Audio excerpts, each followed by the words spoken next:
we were threatened with a defamation lawsuit.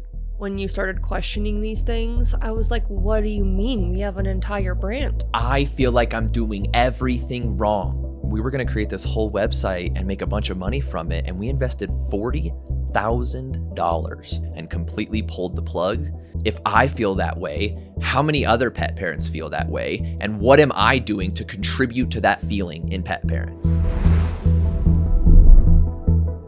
I spent the last 3 years feeding you misinformation, and now it's time to finally come clean. 4 years, Kenzie and I thought the holistic pet industry had all of the answers. We stopped vaccinating our pets, we stopped giving them flea and tick medication, and we went all in on raw food. We built a brand on these beliefs. We wrote a book, we went on a book tour, and we shared that advice to millions of pet parents. But once we started asking hard questions, the answers were not adding up. Since then, we've lost friendships, we've been accused of selling out, and we even had a defamation lawsuit threatened against us, all because we changed our minds. This video is not a takedown. It's a reflection of how easy it is to fall into a belief system and how hard it is to find your way out of it. We're not asking you to agree with everything we say by any means. We're just asking that you hear us out. This is the story of how we unlearned what we once believed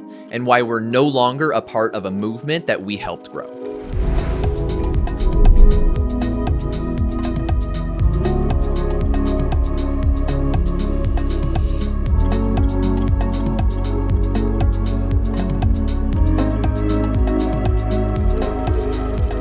Okay, this is going to be an interesting one. I think where I want to start is kind of just recounting who we were before we got into the holistic industry, give a little bit of context of the things leading up to that, and we can kind of go from there.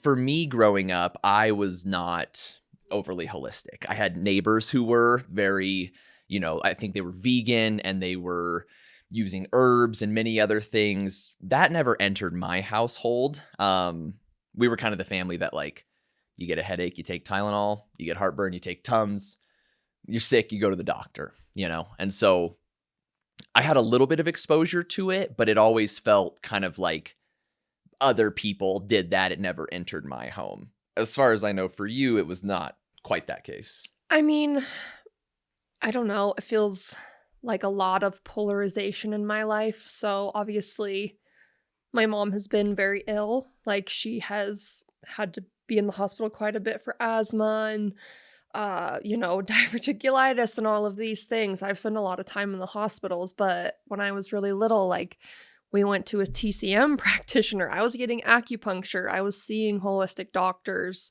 So I think I grew up with a lot more balance, but was forced to be in a lot more Western medicine just because of how sick my mom was. Did you have any, did you know the differences between the two? Or did it just feel like that was your lifestyle? It was like sometimes you go to the hospital, sometimes you do holistic stuff. Yeah, I mean, I think reflecting back, it really does kind of feel like holistic or traditional Chinese medicine was much more like preventative. And I remember like doing allergy tests or doing certain things to figure out like why this one thing was wrong. Or I remember my mom being like, I'm taking these to help my lungs feel better. So like supplements or herbs or stuff? Yeah, kind of as more like long term. Like that was always my mom's preferred method. Like, I'll never, ever, ever get the taste of oil or oregano out of my brain and my mouth, because that was like, if I started getting sick, it was like, okay, get some oil of oregano. But it was never like, I have a migraine, don't take Tylenol. Like just a very, so you got both. Yeah, there was no weight on either or. Like they just both had their place. And it sounds like neither were necessarily tied to your identity at that time, at least. Yeah, no, it just was like normal. Like it was just sometimes we go get acupuncture and sometimes we go to urgent care. Yeah. I think growing up too, and I'm curious your thoughts on this because you actually went through it. I didn't even really know what holistic living was. I don't even think I really learned what that word was until maybe high school or college and understood what it meant. I even looked at my neighbors who, reflecting back, were very holistic and just thought that they were kind of vegan. That was like the hippie term that is used a lot of times that now is kind of synonymous with holistic and natural, and even though we still very much identify as hippies. I think things have continued to get more and more black and white. Like, in society. yeah, I think, you could say you were a Republican or what, like it, and there weren't all these other like nuanced ties to it. Like it wasn't like a full on identity. It was like, oh yeah, you're like a Republican or a Democrat, like whatever. Whereas now it feels like labels are so black and white. And they come with so much extra assumption, I think. Like when you think of somebody being a liberal or a conservative now, I think those have very different definitions than they did 20 years ago. Yeah, definitely. So yeah, it wasn't like a thing. It wasn't like a label. Like I remember kids eating organic, and I remember kind of the like 90s of like be skinny, be healthy. And it was like, oh, organic's healthy. Okay. But I don't know. I just didn't really think about it Well, and I think too, the holistic movement has gained so much popularity in the last like 10 years specifically. And so we kind of started to, when we first got together, a couple years into our relationship, we started to think about our health more seriously, think about what we were eating. And that led us to a few doctors that we started following. Well, very first, I think it was Michael Pollan, because I was listening to Oprah's podcast a lot and he was on there. And it started out with him. What did he say that resonated with you? The literal only thing I remember is him talking like, why are kids' menus the way they are? Like, why is during those years where you need so many nutrients and development, like the different life stages of pet food, we have different requirements. So yeah, that was the first thing where I was like, yeah, why is the kids' menu like chicken tenders, French fries, cheese hamburgers? Yeah, and then thinking about student or school lunches and things like that, that was my first like, this is kind of weird. And then it was Dr. Josh Axe with leaky gut, and that one like really resonated. I got his cookbook for Christmas. And what's his brand? Is it like Ancient Nutrition? Yeah, and just learning a lot about inflammation and colostrum and bone broth and things like that. And then Dr. Will Cole. Which I think we should expand on that, because that for me was the first time where I felt like I really took control of my health and saw real benefits from it. Yeah, so we did like an 8-week eliminate. Like the number 8 challenge, where basically you're cutting out every single thing that could even remotely potentially be inflammatory, which includes like not only dairy and sugar but nightshades. And so we're talking tomatoes and peppers and eggplants. And it was right before our wedding. Oh, was it? Yeah, it was right before our wedding. That's why we did it, because it was in January, I remember. Yeah, so we did that, and I think like in mostly inflammation, we lost a bunch of weight. We like really leaned up. And for those 8 weeks, it was hard because, you can't buy ketchup. You can't buy ranch blue cheese. This was like, it was so specific. It was like no guar gum even. So we were making our own coconut milk. Yeah. Because also it's important to note, like we lived in Laramie, Wyoming, and there was one little grocery store, a local like co-op that was pretty good, but like it was Walmart and Safeway. Yeah, and we were making no money. And, this was long enough ago that there weren't a billion dairy alternatives and things like that. So, yeah, it was mostly like cauliflower, rice, and shrimp. And mustard. Yeah. That was like the only sauce we could eat. Yeah, and... Which, like, looking back on that, just how not restrictive. Just not... How restrictive. We complete that and we kind of fall off for a little and go back to normal habits. I would say we definitely ate healthier than we used to, but we weren't eating super healthy. And then I think, we get dogs and we start to develop that like deep fear that I think almost every pet parent feels about the idea of losing their dog. And we had started to learn more about nutrition, and we were like, okay, this definitely applies to pets too. So how can we give them the best nutrition? Mm-hmm. And much like the rest of the world, we went to our veterinarian at the time, and they recommended Purina Pro Plan as the top tier. And so that's what we fed. How long did we feed that? Do you know? Like 6 months to a year, maybe? Probably closer to 2. Yeah, for a while. I think, yeah. And then we get to 2021, right?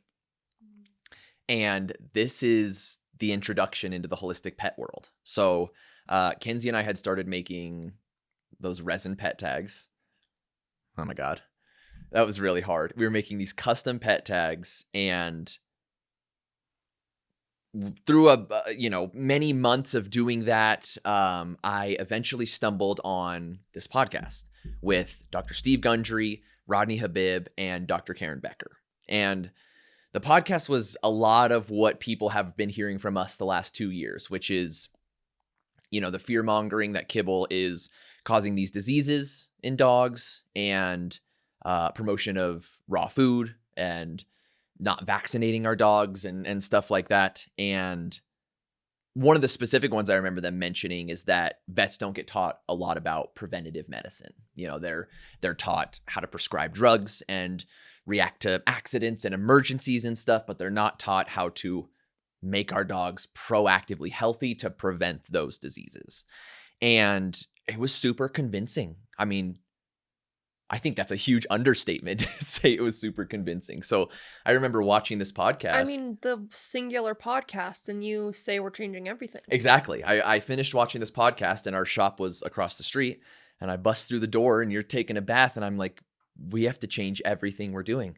We're getting the dogs off of Purina. We're putting them on raw food and many other things that eventually came. And so literally, I think a day or two later, we put in an order for like $200 worth of raw meat. We had no business spending Oh my God. $200 No. on dog food. We couldn't even afford to shop fully at the co-op. Like, we had to get most of our stuff from Walmart. We had no business. And that was probably not even 2 weeks of food, if I'm being real. And so we buy all this raw meat, and we do, as much research as we can in that small amount of time. And we start putting these unbalanced meals together, and Harper won't eat it, like, at all. And to spend all that money that you don't have to put all this, I mean, we probably spent 3 or 4 hours in the kitchen making that meal that first night, and she literally wouldn't even eat it. And that was... It just didn't even cross our mind either. It didn't even cross our mind. I didn't think, we had never seen any signs of pickiness outside of maybe she didn't like a cucumber, or that was, I think, the first thing where we were like, oh, she's picky and this is not working for her, And I think that felt pretty devastating for me. Oh, yeah. I mean, I think we probably both went into a pretty big shutdown that night. Yes. And then from there, it was like, okay, we're starting this journey. We're going to continue and figure it out, and we're going to start sharing about it with the audience that we had built. And so we started talking about raw food and how feeding fresh foods could increase longevity, which there is evidence in the human space that is the case, but we'll talk about later why that might not directly apply to our dogs. And we went from being pet tag creators to pet nutrition creators. I just want to preface too, this is so wildly uncomfortable for me. I am very much a person who would like to experience the things, really learn from it, and then come back and share. And I just feel like this whole situation has kind of forced us to be learning and sharing at the same time. And that's a big responsibility, and that's really kind of scary. It's hard to share about something that you're still processing emotionally. Yeah, so, it is. I'm proud of you. Thanks. I'm proud of you. Thank you. So once we started getting into the raw feeding and stuff, I think that's when I started working on my first pet food or a pet nutrition certification. Well, it just felt like we unlocked this secret. Right. It just felt like we had no other choice but to tell other people what we were learning, because it seemed like the one thing that was going to solve the one of the biggest like fears that we had at the time. And Which, to be clear, sorry to interrupt you, our dogs were not unhealthy. Our dogs were not doing poorly on kibble. they were like 2 and 3. Exactly. So we didn't even have this big transformation where we went from a sick dog on kibble to a healthy dog on fresh food. It was like, I mean, we didn't even notice their coats change. Somebody else pointed that out to us after they had been feeding more fresh food and said, and I would say that was like the only noticeable difference. yeah, Maybe their teeth. I know. they were so young. I know. And so we're going to talk more in a little bit about my pet nutrition certification and what it entailed and how that compares to traditional college education. But once I went through that, I genuinely felt like I had enough information to teach pet nutrition. Well, and it's crazy because you did have a lot more than the average person, but just because you had a lot more than the average person does not mean you had all of the information Or even close to what a No. vet knows. or the nuance. Yeah. Yep, absolutely. And that pet food or that pet nutrition certification was through CASI, CASI. It's the Companion Animal Sciences Institute. If you want to look it up, by all means, we're going to show some screenshots later on as well. After we took the certification, we started diving deeper into the holistic stuff. We stopped vaccinating our pets. We stopped giving them flea and tick medication. And I would say we stopped taking them to the vet a ton. Well, and it's just interesting too. I think something that we've kind of always lived by or like really tried to embody is be the resource you wish you had. And I don't know if it just wasn't like SEO or what, but like there were other creators out there talking about these things, but they had yet to like come up on our page. And so I don't know, it felt really heavy and just like such a responsibility to share that information. And then the more you met people that aligned, it was just fueling to like keep going even more. Confirmation, I'm on the right path. Like, let's go, let's do this. Well, and I want you to talk about too, like our own holistic journey and what we were feeling at home, because I remember you and I both having times where we were crying with each other saying, I feel like I'm doing everything wrong. I feel like every single thing that I do, you find out is bad for you. I mean, you go online right now, you'll find people saying eggs are bad, oats are bad, fruit is bad. All these different things that we have learned throughout our lives were healthy, whole foods. And it was so overwhelming at that time. People who are spreading misinformation, who aren't aware of it, they actually believe that they're doing what's best for them and for other people. Yeah. To be able to come back from that and just learn, like that's what we need to be doing more of. Misinformation isn't exactly what it seems. Yeah. It's really No. just people doing their best. Thank you for saying Yeah, that. yeah, because I mean, at the end of the day, like the biggest, truest thing about Bryce and I is we just want our dogs to live forever. And we feel so lucky to have the time and space to spend this time learning this information. And we just want to share it. And like, you really do think you are doing the right thing. And you really, really think like you're helping and you're fighting this good fight. Like, I will never, ever, ever say anybody in no matter what industry, I truly don't think anybody is trying to do bad things. Like, they have had individual lives and experiences, and they have been shaped in a way where like they think they have found the answer or the thing. And like, how could you ever like be mean to somebody about that? You know, like I don't think anybody we have met ever has had a cruel intention toward animals. I don't think so either. And I think that's a great segue into talking about what it feels like to be in the holistic industry, because it's exactly like you said, Madison. You're bought in. I mean, both of you have been with us for the last year or so. You know how bought in we were. It wasn't like we were talking about this online and then talking differently behind closed doors. Well, and I'm super curious, you know, Madison, with you especially, you've known us since well before this transition. And so I think it's just I'm curious to see like what that is like from your perspective. Well, I really wanted to talk about too, like how you guys were already in a transition for like human food things. Like I feel like we really get mixed up in the human food world and the dog food world. And obviously because it's like they're very related, but I feel like it's really easy to tie what you learn from the human world to what you learn about your dog. And so now it's like we're still learning about how we feed our own bodies Yeah. and what even nutrition is, and like how food affects everyone differently, and like how diet culture isn't even real. We're learning this now. And So let's talk about how the food pyramid has changed since we've all been born. Like the literal food pyramid we're taught in school, like even that has changed. Well, and I think like that's what makes it complicated too. It's like, of course we want to figure out food and for ourselves. Like that's a really big insecurity I think we all have, is like everyone wants to be right about food when it comes to humans. So it's like, of course everyone's going to want to feel like they're right about food for their dogs, especially when our dogs don't even have their own autonomy and they can't make the decision for themselves. So of course it's like higher stakes. Mhm. And like it's probably even more emotional than human food somehow. So I feel like that's also another really good thing to point out. It's like, when it's so mixed up in your own journey in food, how can you even begin to start figuring that out? And I Right. think that's like really, really beautiful and important to note. Like Bryce and I do not have food for ourselves figured out at all. Like I'm going to be so like eating out is a problem and eating balanced is a problem and not binging sugar at night. Like we struggle with food. And so I think that truly could be a reason it is so, like Madison just said, emotionally tied to them, is because like, okay, I'm responsible for myself, but I'm responsible for them. Way more. Like, Yeah. and so, you know, it's probably a lot of subconscious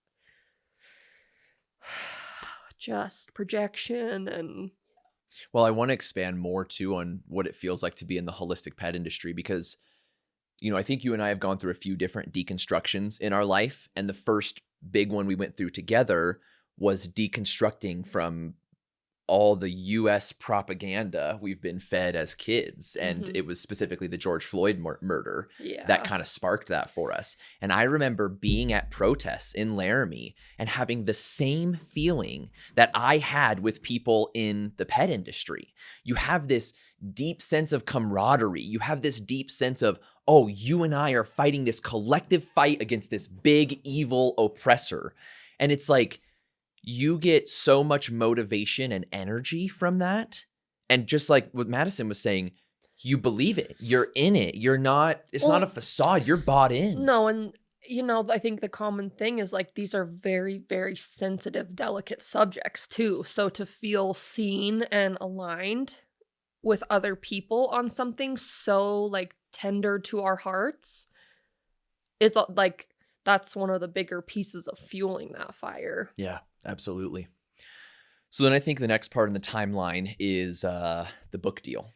So October 2022, we were approached by our publisher to write a book. We had like gotten some brand deals and we had started working with people in the industry. And Totally. Some so of the holistic companies. yeah, so like we grew. It wasn't like we just we started making content and then did a book deal. Like No, it we was, started making content about pet nutrition in 2021 and we got our book deal in late 2022. Mm. So yeah, that year was kind of us, you know, we were starting to work with raw food brands and, you know, natural treat brands and traveling and all sorts of stuff. And what was it like getting brand deals from these companies? Like, how did that motivate you guys to keep this this type of content going? You know, like you're getting paid now almost to like promote some ideas. mhm. How does the monetary aspect come into play? It's validation.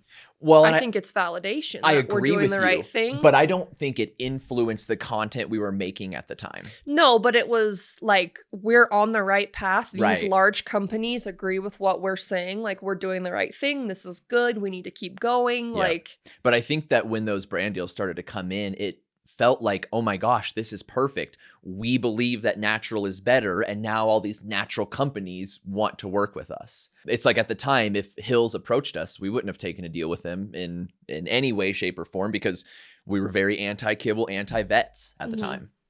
Yeah, we get approached to write this book in October of 2022. which is more validation. Which is more validation. It's like, oh my God, a publisher wants to write about this. We're on the right track. This is surprising. I never, throughout all of this, never thought about these little moments of validation I didn't that either. kept us Literally going. until Dane I was like, Yeah. it felt like validation. Yeah. It felt like keep All going. just signs from the universe that we were on the right track. we started writing this book, and it has exactly what you think it has. You know, anti-kibble rhetoric and raw food recipes and cooked food recipes that were not balanced. They were close, but they were definitely not balanced. Various natural supplements that had no testing behind them. It was just very much everything we believed in the holistic space. And then we moved to Colorado, and some point after that, I start drinking raw milk.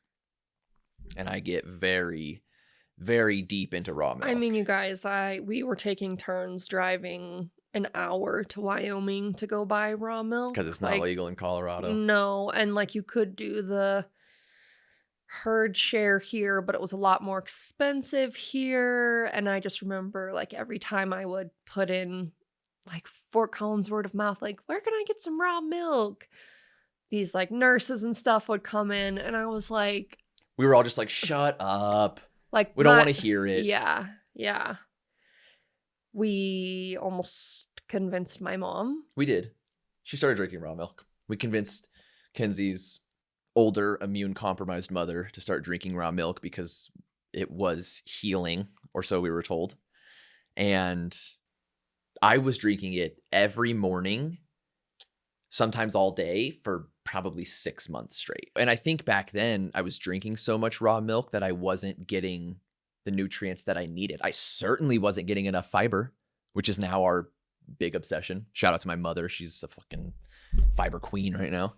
Yeah, but what about me all the time telling you, I feel like you need some solid food? And you were like, I don't need solid food. Well, I have okay. all the nutrients I need right here. And I was like, I just feel like you need like something more physical in your belly. Yeah, when I heard solid food at the time, I was like, solid food? Like I could eat applesauce, and that's not solid food. But now we're talking about high fiber foods, and that makes a lot more sense.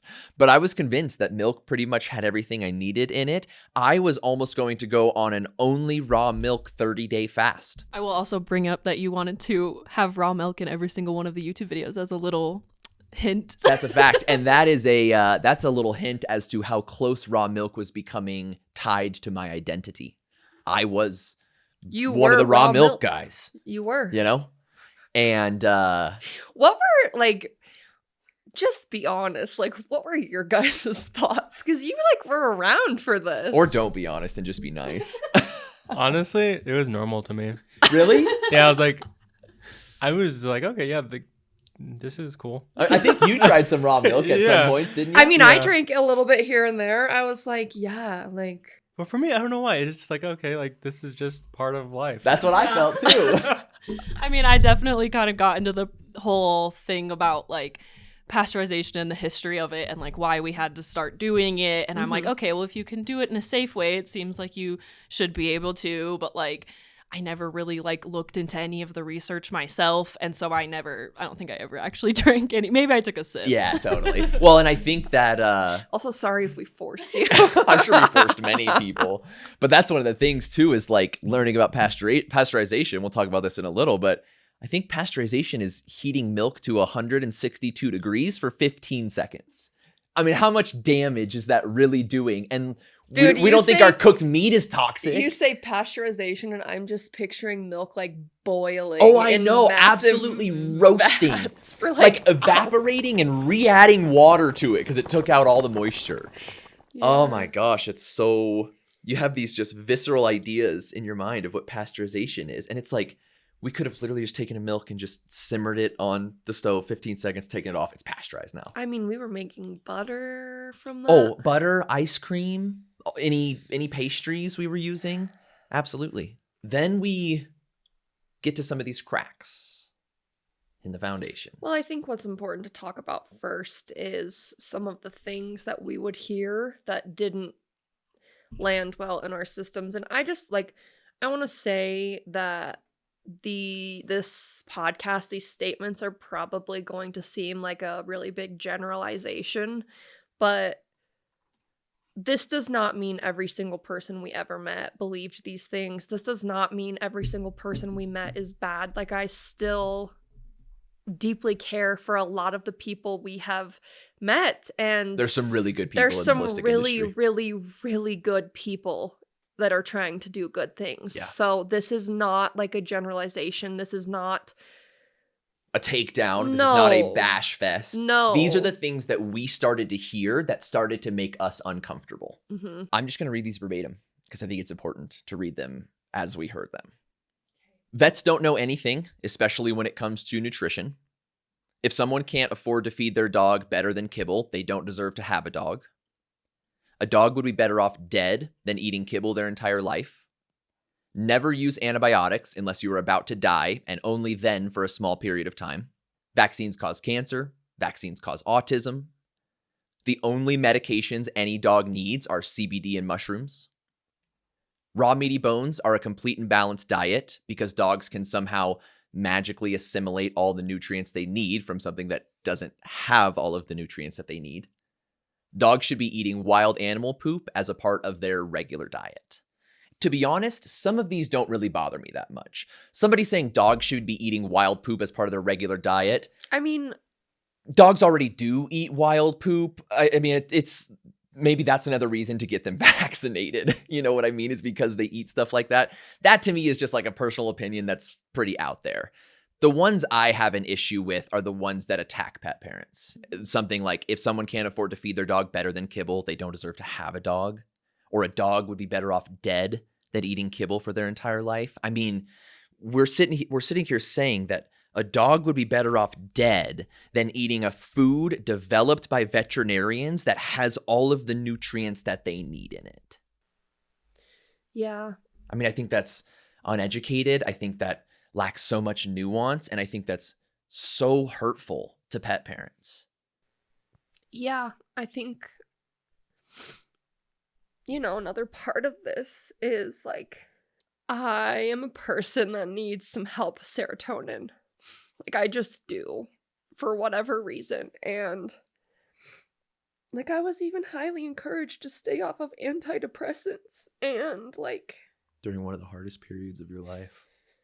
I mean, I've never really talked about this, but, like, trigger warning, like, there was suicidal ideation. Like, I did not think there was any other option for relief for how horrible I felt other than to die. Like, I did not know how I was gonna live every single day of my life, and I would be at these events and I'd be having an anxiety attack and like, and just like, oh, you're doing the right thing, like, good job, you don't need those meds. And spoiler alert, I got back on them. And I feel a lot better now, but I just feel like I resonate a lot with the pet parents and like how horrible it feels to feel like you're just doing the wrong thing. Well, and one thing I would really like to point out too is like why these holistic people came to those conclusions in the first place was because of their lived experiences and because their dogs were getting sick and they didn't know why and their vets couldn't explain it and they just felt like there wasn't a solution. So it's not like these people's opinions came from actual experience. Yes. And so do yours. which is Yes. hard to accept. And I think like that's why you guys were super attracted to the idea of like integrative veterinary care, where it's like you're looking at the pet and as an individual and like it probably felt really weird to like be rejected by a community where that kind of was like their thing, was like we're doing things differently because the pet needs individualized care. So then to like be called out for something like that, like that's crazy. Yeah. Like that kind of feels like betrayal. Yeah, well, and like, guess what? Ashwagandha probably does help some people feel better. And, herbs and teas probably are enough to support some people. But, like, They're not designed by scientists specifically for mental health. no, dogs are individuals, and so are we. Exactly. Like, so, yeah, I don't know. I feel like maybe that story doesn't totally fit in that spot. No, but, it like, totally does, because imagine a Okay. pet parent that takes their dog in who has debilitating joint issues and they get the Librela vaccine, and their dog, all of a sudden, their old dog that might only have a year or two, is running and jumping around. People in the holistic industry would shame that person and say, you are killing your dog by giving them Librela. And they're like, my senior dog just got so much better quality of life. Does Librela cause things later on? Yeah, maybe. But like, we're talking about quality of life here. And I think that everybody does come from a lived experience. But I think what people often do is they take that lived experience and assume it applies to everyone else. They had a negative experience with an antibiotic, and now they think no dog should ever have antibiotics. And I think we have to be able to accept that these lived experiences that we have are ours and they're our truth, but it's not designed to project onto everyone else, you know? And I feel like that's what happened a lot in the holistic pet community was like, I've had this experience, so you shouldn't do this. Mm-hmm. And I mean, you and I have tried to teach other people how to be content creators, and it never worked because we probably only know how to be content creators in this space. Yeah. Can I ask a question? Mm-hmm. What, if any, are there any holistic beliefs that you guys still incorporate into your lifestyle, and what are they if they are? This is a great conversation. Great question. Yeah. So Bryce and I don't agree on everything. I think that's really important too. Like, yes, we Even are. this morning. Even this morning. Yes, we're married. Yes, we're business partners. Yes, BK is ours. There is a level that like Bryce is the driving force though. I'm not the one that stays up all hours of the night and researches whatever he's researching. Like I don't do that. It's not me. I do have to let him take the lead on a lot of this because it's just not as much my thing. I think, you know, he always listens and understands when I have some valid concerns and he pretty much always comes around to them. But yeah, we don't agree on everything. So I think some of the things we do agree on is maybe not necessarily food as medicine anymore. I don't know. We haven't talked about that. I'm deconstructing from that as we speak. Oh, okay. So never mind. We don't both agree on it's one of those things where it's like food can do healing things, but to equate food and medicine isn't exactly correct, is what I'm hearing from some of the doctors I'm following. Okay, so we do believe food is really important, though, in order to live a healthy life. So we like that idea of like preventative care. You know, we're really into eating enough fiber and things And like fresh that. food, fresh whole food. Fresh food. We love fruit. We eat a lot of fruit. You know, we make smoothies and put in extra nuts and seeds. Like that's very important to us. We give our dogs turkey tail mushrooms. Mhm, We have a yep. turkey tail mushroom bone broth collaboration that I love that product. Yeah. We believe that fed is best. Yeah. That's Okay, no longer but that's not really holistic. That's not but- holistic. Okay, I'm trying to think what else is. I do like to reduce toxins. Like I do think there is not as much of a place for all of these harsh chemicals, and I don't believe in bathing them all the time. Like I do believe in like a skin microbiome and what else? I mean, I think the core thing to answer your question, Dane, is that if we're going to share something, especially with our audience, but even with other friends, if we're going to share it as something that we think they should do or might help, we want to have evidence behind that or reason that it might work. But there are many things that we do still that might not have evidence behind them, but we believe that they work. One of those things is that I think that dogs would do best on whole, fresh food diet rather than a more processed diet. But I don't have any data to back that up. And so I think the biggest thing that you and I have kind of agreed on is like, if we don't have data to back something up, we're going to explicitly communicate like, this is something that has worked for me. And I think that creates so much space for us to have differing beliefs because we understand if we're going to preach about something, we got to have evidence behind it. But even myself, I don't believe in astrology, but I believe in human design, which pulls from astrology. And human design is hugely impactful on my life. But I would never go online and say, everybody should be doing human design or ditch your pharmaceuticals, you only need human design. Like I would never say that. I would just say, you know, this is something that has worked for me. Maybe it's something for you to explore. Mm-hmm. Would you agree with that? Yeah, and I think something that we still have from the holistic industry is a truly holistic lens. Like I really see value in all of these things. I don't just feel strongly about one type of medicine or one way to heal. Like I see a place for all of it, I guess. I totally agree. And just, I think like the intentionality too is something that we still like. We think about what we bring into our house, but also like we think about what we bring into our house, but we're not going to shame ourselves if we have to use a Lysol wipe or something, you know? yeah. And I think that one of the biggest things that I feel like the holistic industry taught us to get in was not just believing what you hear and looking further into it.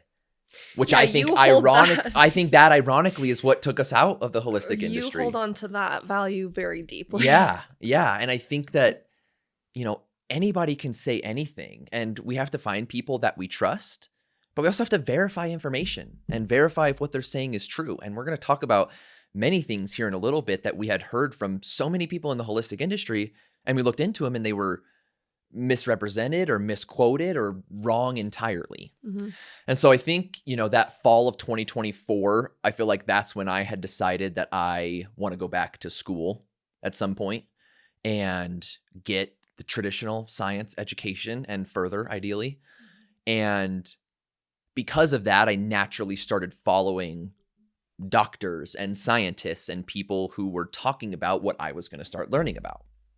And one thing I noticed is that all these different doctors and scientists were speaking out against raw milk. And I started thinking to myself, okay, do I really believe that every single one of these experts is paid off? Because the chances that one is, I mean, there's probably somebody that has taken a deal that maybe influenced what they say. But what are the chances that every single person speaking out against raw milk is paid off by somebody? And then I keep going and I'm like, okay, Dr. Mike Vershovsky on YouTube has been a huge inspiration for me during this journey. And he's a family medicine doctor. He's just working with families on a regular basis. So who would he have sold out to be against raw milk? And so then it's like, okay, you start looking into more of the information. You start listening to these experts more. And then you think, okay, so you have one side of people who are doctors and scientists and researchers saying that raw milk is not safe. And then you have the other side where you have a few veterinarians and a few food scientists, but the majority are just pet parents that have not had the formal science education saying that raw milk is safe. And so then I'm sitting there thinking, it's like, you start to think, who do you trust? And where my mind goes is somebody who has been learning about science and practicing science longer and from other scientists probably knows more about it than somebody who is not traditionally trained in science. And so I think that was kind of one of the first introductions to like something I was doing that might not be correct. And so I personally stopped drinking raw milk after a while of watching those videos. Didn't change any of our messaging. I think I stopped drinking raw milk like mid-fall, October, November, maybe. Mm-hmm. And we didn't share anything with the pet parents because we kind of were like, I think well, we were even still giving our dogs raw exactly. milk, We though. were kind of like, well, raw milk is not safe for humans, but dogs have more acidic stomach acids, which we'll talk about in a little bit. So they can handle raw milk. And the deconstruction on that also started. I don't exactly remember what caused that, but I think it was more just starting to think about the differences between raw milk and pasteurized milk and realizing that pasteurized milk is raw milk that's been heated to 162 degrees for 15 minutes. I mean, we cook our chicken, our steak, our pork chops. We don't think those are now toxic or have no nutrients. Well, and we didn't believe that. I mean, we went in and out of HPP, the high pressure pasteurization, but we didn't believe that using HPP on food like denatured it enough. Exactly. So, and just like getting into the holistic industry, you learn one thing and it snowballs. You hear one inconsistency and then you start to notice more. yeah, and I think, I don't know what it is, but that was just like a little easier for you to accept. Like that was like really scary when you started questioning these things. I was like, what do you mean? We have an entire brand built on this information. Like, Especially raw are milk you lately. sure? Like, are you sure? So that was freaky, and some contention between us for sure. Oh, I would say both deconstructions we've gone through, I think they always cause just like ripples in the relationship, because I would say usually the deconstruction is one person leading it, regardless of who it is. And so there's going to be conflict. And I mean, as we're sitting here now, it's uncomfortable to admit when you're wrong. Well, and Bryce and I talk a lot about this. Like, we've definitely got some codependency in our relationship that we're working on. But I don't know. We worried for a while too. I was like, am I just doing whatever you say? And he was like, I'm worried you are too. like he would go with me to an appointment, and I'd like not take my wallet, so I'd turn over to him and like take his card. And so sometimes I'm I like, feel oh like God, they're expecting her to slip her a note saying, I need you to save me right now. This person has my ID. He won't give it back to me. So yeah, that was just really interesting to kind of like navigate through. And obviously, like, there's a lot of influence because you are my husband, but I do really think I've given myself enough time to really sit with these things. And again, I don't agree with everything you say, but the stuff you started to say started to make a lot more and more sense. And that's the thing that I want people to realize. It's like, you know, people that don't watch this podcast are probably going to assume we just sold out. But the reality is, like I said, you see one thing and then you start to see other consistencies and you can't unsee it. And you can't prevent the questions that come after it of like, if this person sounds like a quack, what about these other people that I've been listening to? So then we get to December 23rd, 2024, and a podcast drops that I think was the biggest catalyst in all of this. All right. So I think the main thing I want to touch on before we actually show this footage is the fact that I personally went into this podcast expecting to align heavily with Dr. Gundry. I mean, Dr. Gundry and Dr. Karen and Rodney's podcast episode was the thing that got me into the holistic industry. But I also was developing a love for Dr. Mike's content and loved the message he stood for, because I feel like he takes an approach that I really want to take, where like his lens, everything he shares is through the perspective of the average person that walks into his family clinic and needs help. Not the pet parents with $1 million, you know, it's the masses, I guess you could say. And I loved that about his content. I loved his reaction videos and his podcast episodes. And this was a surprise. So I want to play it for you, and then you and I can kind of react. I probably also have not seen this. I mean, no, I don't think you've seen this. You've showed me little bits and pieces of podcasts here and there, but this, I've never. So I made a little compilation of some of the specific parts that I wanted to address here. Because I have patients that come to me, follow all sorts of unique diets. I have patients who have been smoking for 45 years and they're living a healthy life, and they say it's because I smoke. And obviously we laugh about it because we all agree that it's not true. So why did this one case move you so? Actually, let me stop you right there. Probably it's because he smoked that he's doing so well. Okay, we need to back up. How do we get there? Well, I have a whole chapter in Gut Check looking at the healthiest, longest living people. And one of the unique features of most of the blue zones is that particularly the men are heavy smokers. What's your takeaway from the fact that some people in the blue zone do smoke? Is it to say we should be smoking, we should be taking nicotine? What's your takeaway from that? So what I take away from it is if you look at nicotine as a drug, first of all, it's addictive as any tobacco. So I want to point out a couple things, some tactics that he's going to use. Notice he's talking about nicotine right now, right? If you look at nicotine as a drug, first of all, it's addictive, as any tobacco executive knows. So even I don't recommend, like Dave Asprey does, taking nicotine drops and putting it under your tongue or wearing a nicotine patch.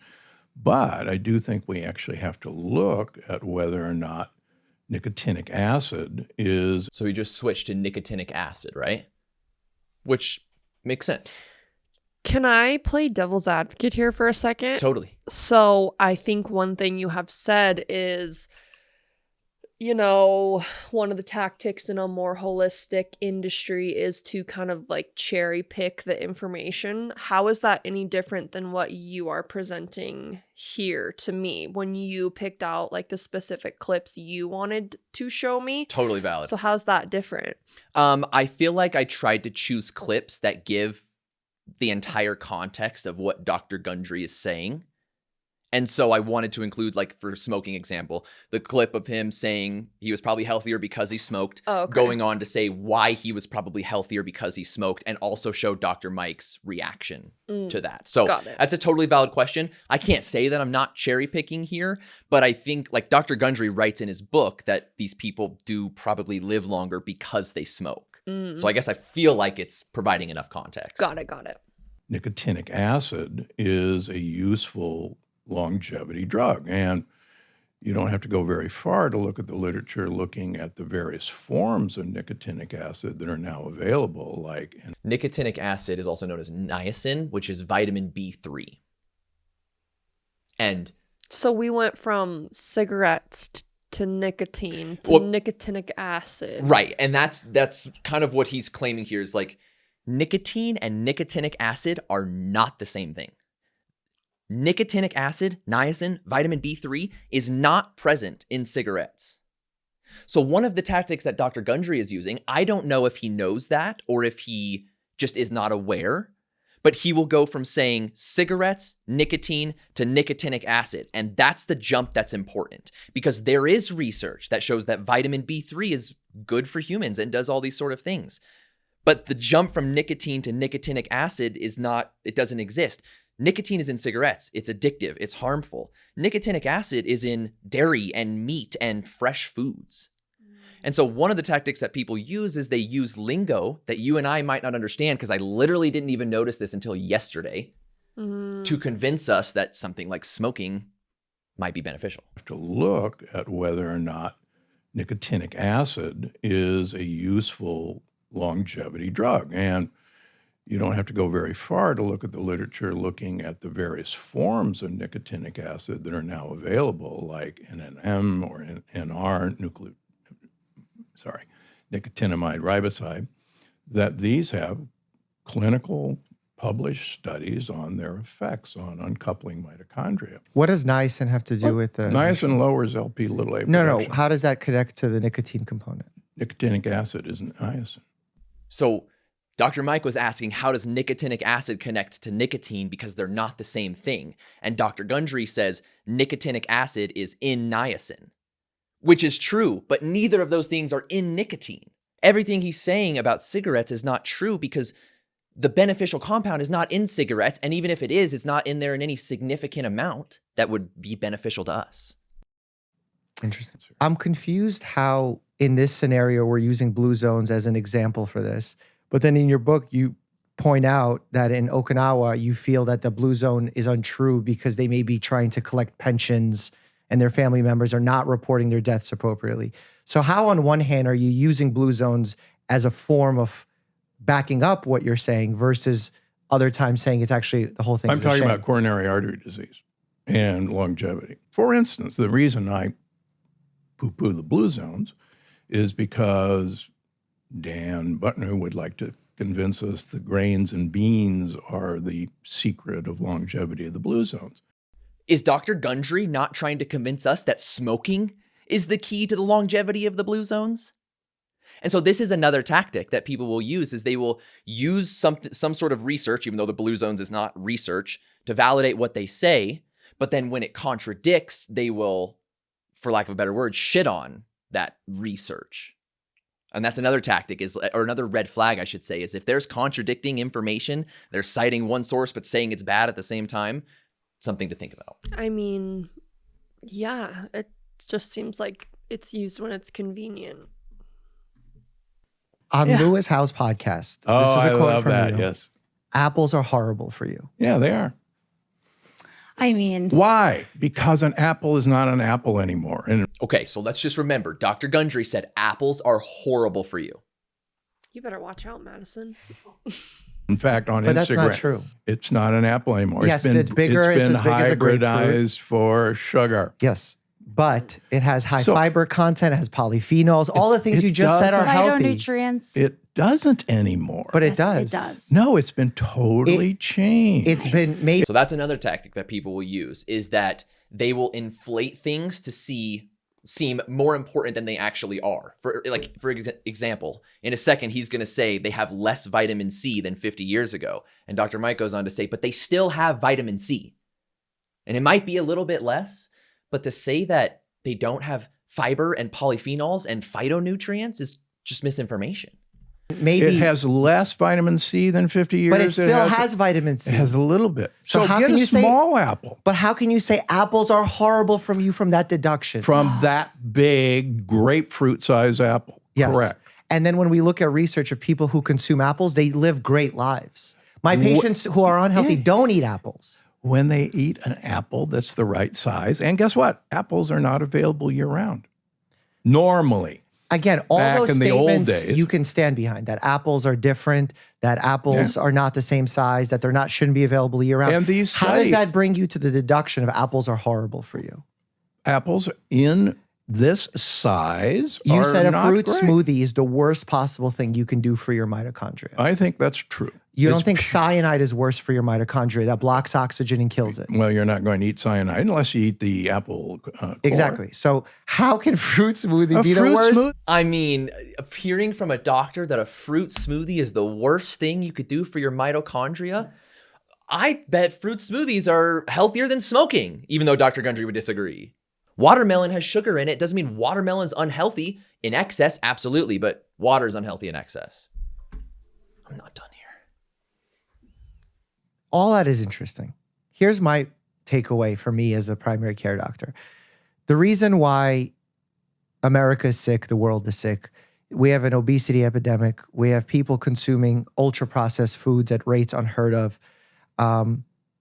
My patients overeat ultra-processed foods. They eat tons of unnecessary added sugars. And as a result, they're very sick. Cardiovascular disease, strokes, diabetes, etc. None of my patients are overeating fruits. And yet, within your book and your podcast, you make fruits almost an enemy. They're not an enemy. They should be our friend when they would have been available.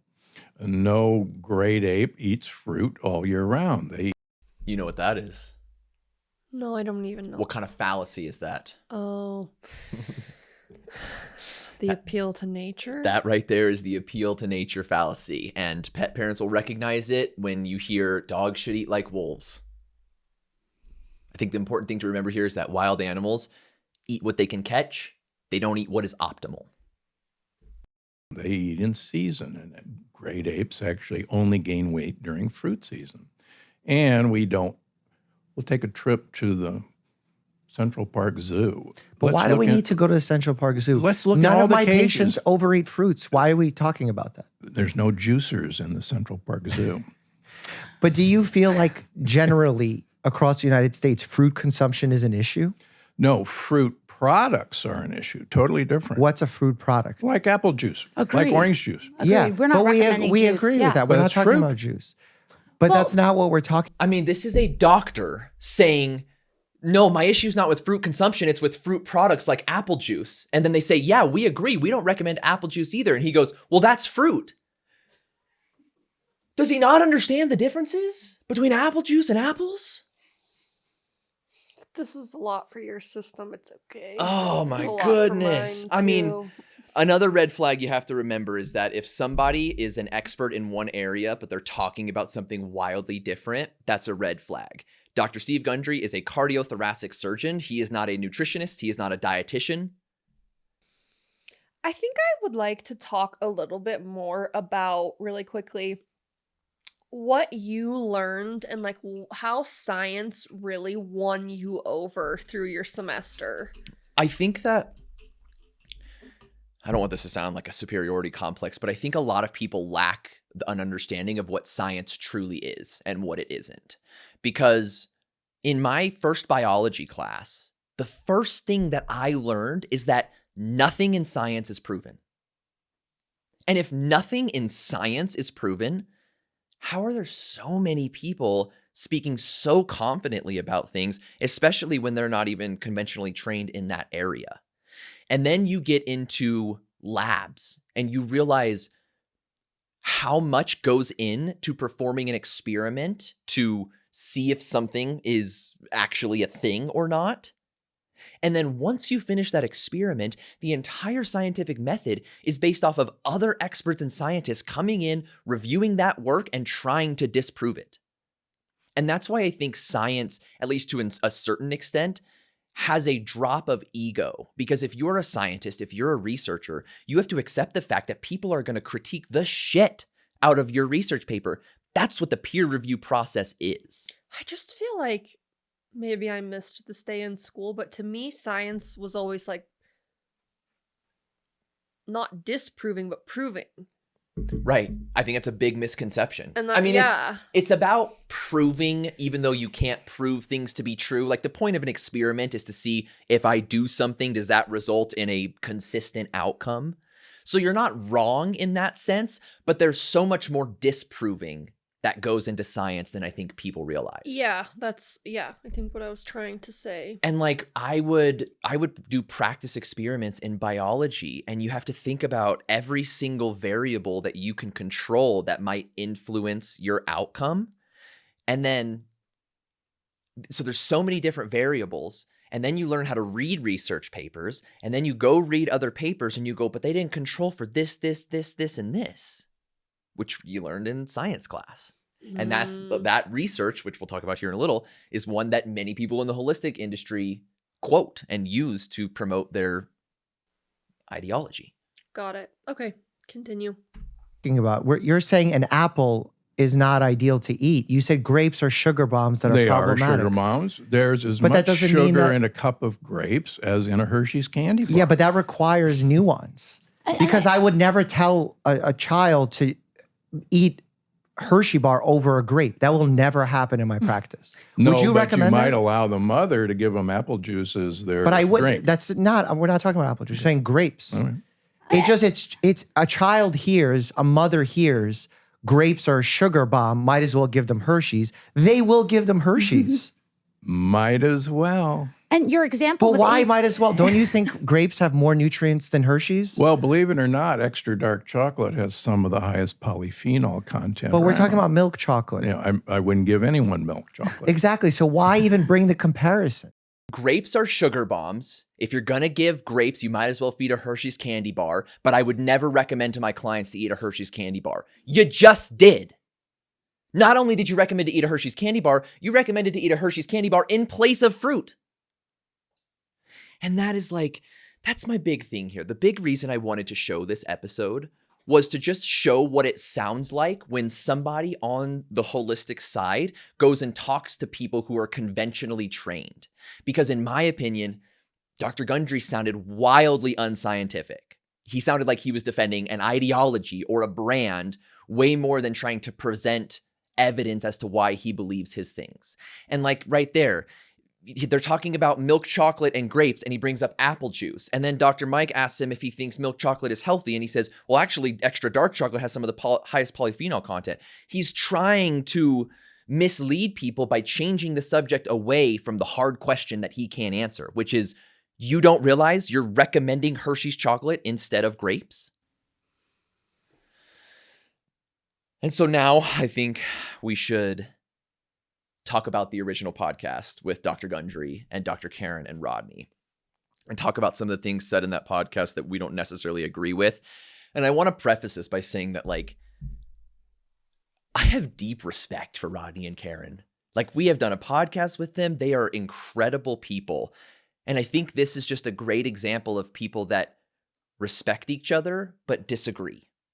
And we can do that in a respectful way. So going back to that original podcast, one of the things they talk about a lot is the fact that vets don't really get taught about preventative medicine in school. And I'm assuming when they say that, they're saying they're not taught how to use food as medicine, and they're not taught how to recommend supplements that might provide preventative care. But what I think about is vaccines and how vaccines are like the biggest prevention hack medicine treatment that we have for people. I mean, there's research that suggests that vaccines might have saved 150 million lives just in the last 2 decades. Wow. And vets are certainly taught about vaccines. They're certainly taught about deadly diseases that you and I and everyone else has probably forgotten how bad they actually are and how vaccines can prevent those diseases. So I think that to say that vets don't learn preventative medicine isn't entirely correct. I think they learn a lot of preventative medicine, maybe just not what the holistic industry deems as preventative medicine. But there's no denying that vaccines are preventative medicine. I mean, you get a vaccine to prevent yourself from getting something, or to lessen the symptoms of getting something, or to lessen the spread of something. I mean, it's trying to prevent it from getting worse. Another part in that podcast is they talk about the NOVA classification system. And I think this kind of ties into Dana Madison, what you guys were talking about earlier, which is like, you know, in the human space, you even heard Dr. Mike talk about it. His patients are overeating ultra-processed foods. And that makes sense. Doritos, McDonald's, soda, candy, like we consume that a lot as Americans.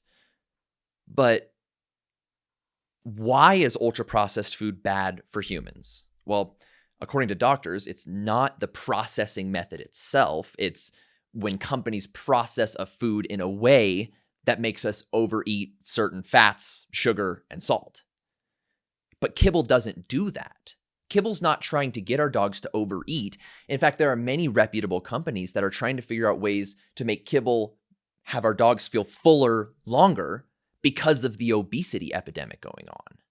I mean, you have Purina coming out with a 2-year study that shows that dogs that weren't overfed versus dogs that were overfed lived 2 years longer. And something like that doesn't sell more Purina product. It'd sell more product if they came out and said, obesity's not an issue. You can free feed your dog. It doesn't matter how much they eat as long as they're getting complete and balanced food. And I think that, you know, kibble doesn't have excess salt. It doesn't have excess sugar. It doesn't have excess fats. But do you think it's fair to say that maybe some do? Totally. When I say this, there are always good and bad companies. So when I say this, I'm more referencing reputable kibble companies, especially kibble companies tied to board certified vet nutritionists, more specifically. Nuance, dude. There's, oh my God, if I could write a book, it'd be titled Nuance. So we have this NOVA classification system, and the NOVA classification system breaks down foods into 4 levels of processing. So you have unprocessed ingredients. That's going to be your meat, your fruits, your vegetables. You have your processed culinary ingredients. So that's going to be your butter, your other fats, salt, sugar. You have your processed ingredients. Let's use corn for an example. So unprocessed is corn on the cob. Processed is canned corn. And then you have ultra processed, which is going to be like Doritos, right? And so the general thinking is the more you eat toward the unprocessed section, the healthier you are.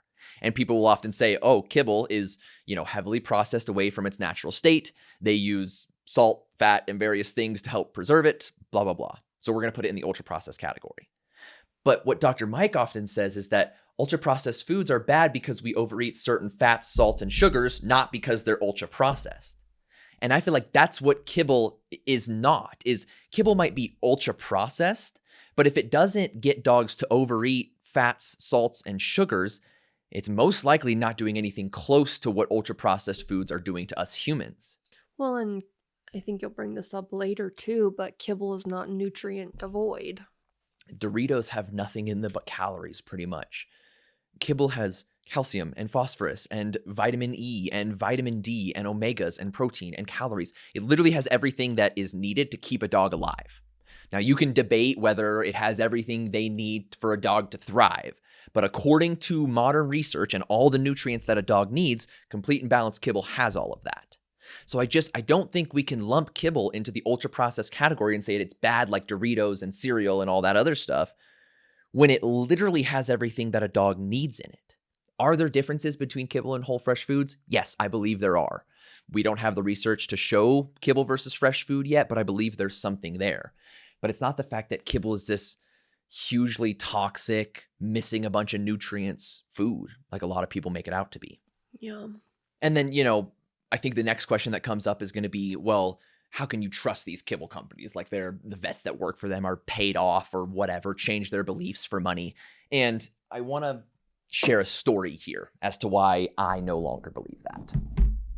I also want to say that this person works for one of the big kibble companies that many in the holistic industry think are doing bad things. When I was very little, my parents took the family cat to the vet for a routine visit. The vet recommended they incorporate raw chicken necks into her diet because her teeth had a small amount of buildup. So my parents, following what they had been told, began feeding chicken necks. By the second dose, something wasn't right. She began to have odd episodes of leg dragging and weakness that would come and go. One night, however, she began drooling, behaving oddly, unable to walk, falling down, struggling to breathe. She was rushed to the veterinary hospital and they ran every test under the sun, suspecting toxicity, snake bite, common medications, etc. All negative. Sadly, she passed away that night due to respiratory failure. For 20 years, we had no answers. Eventually, research from the same university hospital, I might add, showed us that raw chicken necks are linked to something called acute polyradiculoneuritis, APN. I am sorry, I'm sure I butchered that, which develops due to Campylobacter poisoning and causes ascending paralysis, starting with the legs and then traveling up to paralyze the lung muscles, causing respiratory failure.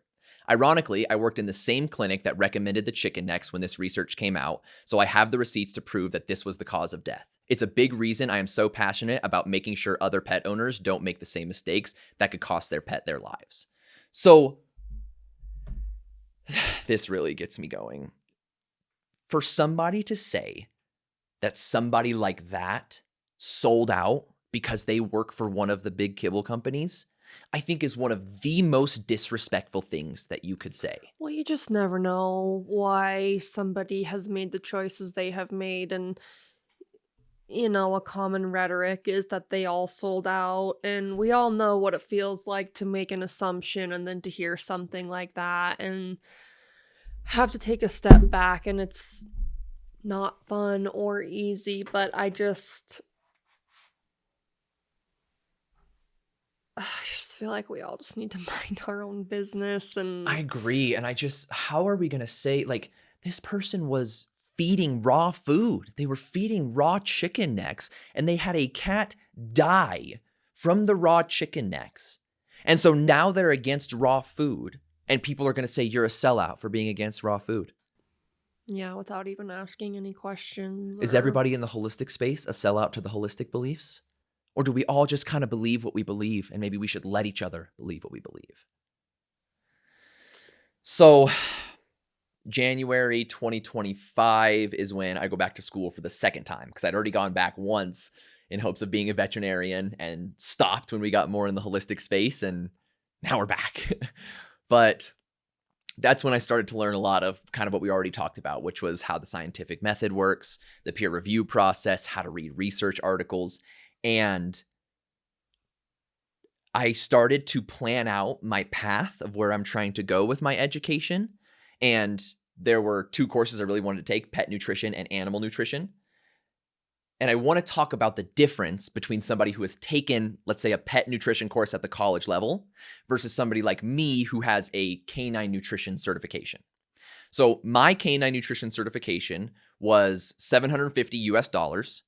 You had to buy that textbook right back there, which is the Small Animal Clinical Nutrition textbook, as well as the Introduction to Veterinary Anatomy and Physiology book.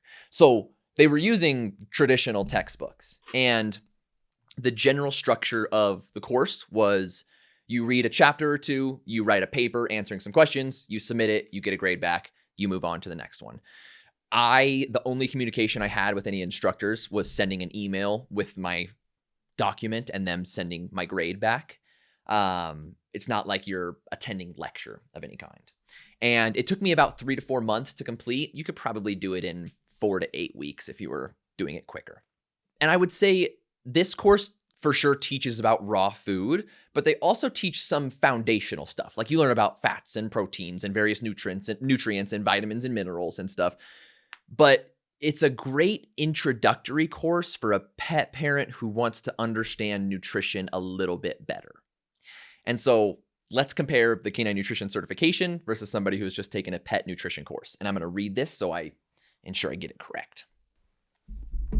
For my canine nutrition certification, I had to pay $750 and give them my email address. That was all I had to do to get started. For an undergraduate pet nutrition course, you first have to take an animal nutrition course. And before you can take an animal nutrition course, you have to take a Fundamentals of Physiology course. But before you can take that Fundamentals of Physiology course, you have to take an Attributes of Living Systems course and Organic Chemistry course. But before you take that Organic Chemistry course, you have to take Chemistry 2. But before you take Chemistry 2, you have to take Chemistry 1. And before you can take Chemistry 1, you have to apply to that vet school and show them a GPA and SAT or ACT scores that are good enough to get into that school. So by the time that somebody takes a pet nutrition course in college, they've gone through 6 college-level science classes just to be able to step foot in that course. They already understand chemistry and biology and physiology and all of these precursors before they even start learning about nutrition. I think colleges just have these checks and balances that they can create that ensure you're not just getting, baseline info that you don't really understand if you haven't taken this stuff before. They build you up to everything. Whereas a course like this, it's shorter than a 1-semester course and there's no prerequisites to get in it. So without that science foundation, you don't understand things like the scientific process or how to read research articles. And I think that's really important. And, one of the biggest things I always hear is that vets aren't taught about like homemade diets and stuff. I think that's bullshit because I'm literally tweaking all of our homemade diets right now based off of that textbook and looking up the proper calcium levels and the phosphorus levels and the calcium to phosphorus ratio and how much the vitamin D should be and the minimum requirements of the NRC. Like this is what people are taught in vet school. And let's also remember that pet nutrition course, the 6 classes you have to take to get to it. And that's all before vet school. Like that's literally just to get a 4-year bachelor's degree. So for us to sit here and say that vets don't have the knowledge to talk about nutrition, I think is ridiculous. I think it's offensive. I just feel like maybe unless you've gone to vet school, you just maybe shouldn't say anything about vets. I think that applies to so many different things. Maybe then you just still don't even say things about them. Yeah. So we're going to go back in the timeline here in a minute and talk about some of the backlash and stuff. But after I started school, this was this previous semester, and this was a hard semester because it was full-blown school and full-blown business at the same time. And I was probably doing 10 to 12-hour days, 6 to 7 days a week. And I mean, it was affecting our relationship. It was a hard time. And so inevitably, toward the end of that, we switched over to dry food because, home cooked food or even commercial frozen food just required an extra level of thinking that we couldn't handle at the time. We're at max capacity. And to be completely transparent, an extra level of cash. No doubt. That we just didn't have. Exactly. And immediately, I felt an unbelievable amount of guilt from feeding these dogs dry food. And let's keep in mind, let's say we were even still in our holistic beliefs. This food it's Sundays for dogs. It was only whole foods, nothing synthetic, high protein, expensive. I mean, this is a food that we still really believe in and is a wonderful option. And yet we had so much guilt because we weren't feeding them fresh, whole food with moisture. And that was a moment where I was like, whoa, if I feel that way, how many other pet parents feel that way? And what am I doing to contribute to that feeling in pet parents? Because I know I'm the person you see on your social media platform or page that says, hey, next time you feed your dog kibble, add water and bone broth and eggs and blueberries. And I think I did that so much to the point where I thought, I'm killing my dogs if I'm not doing that. I know you did. And that's ridiculous. That's not true in the slightest. And so that was just another example of like,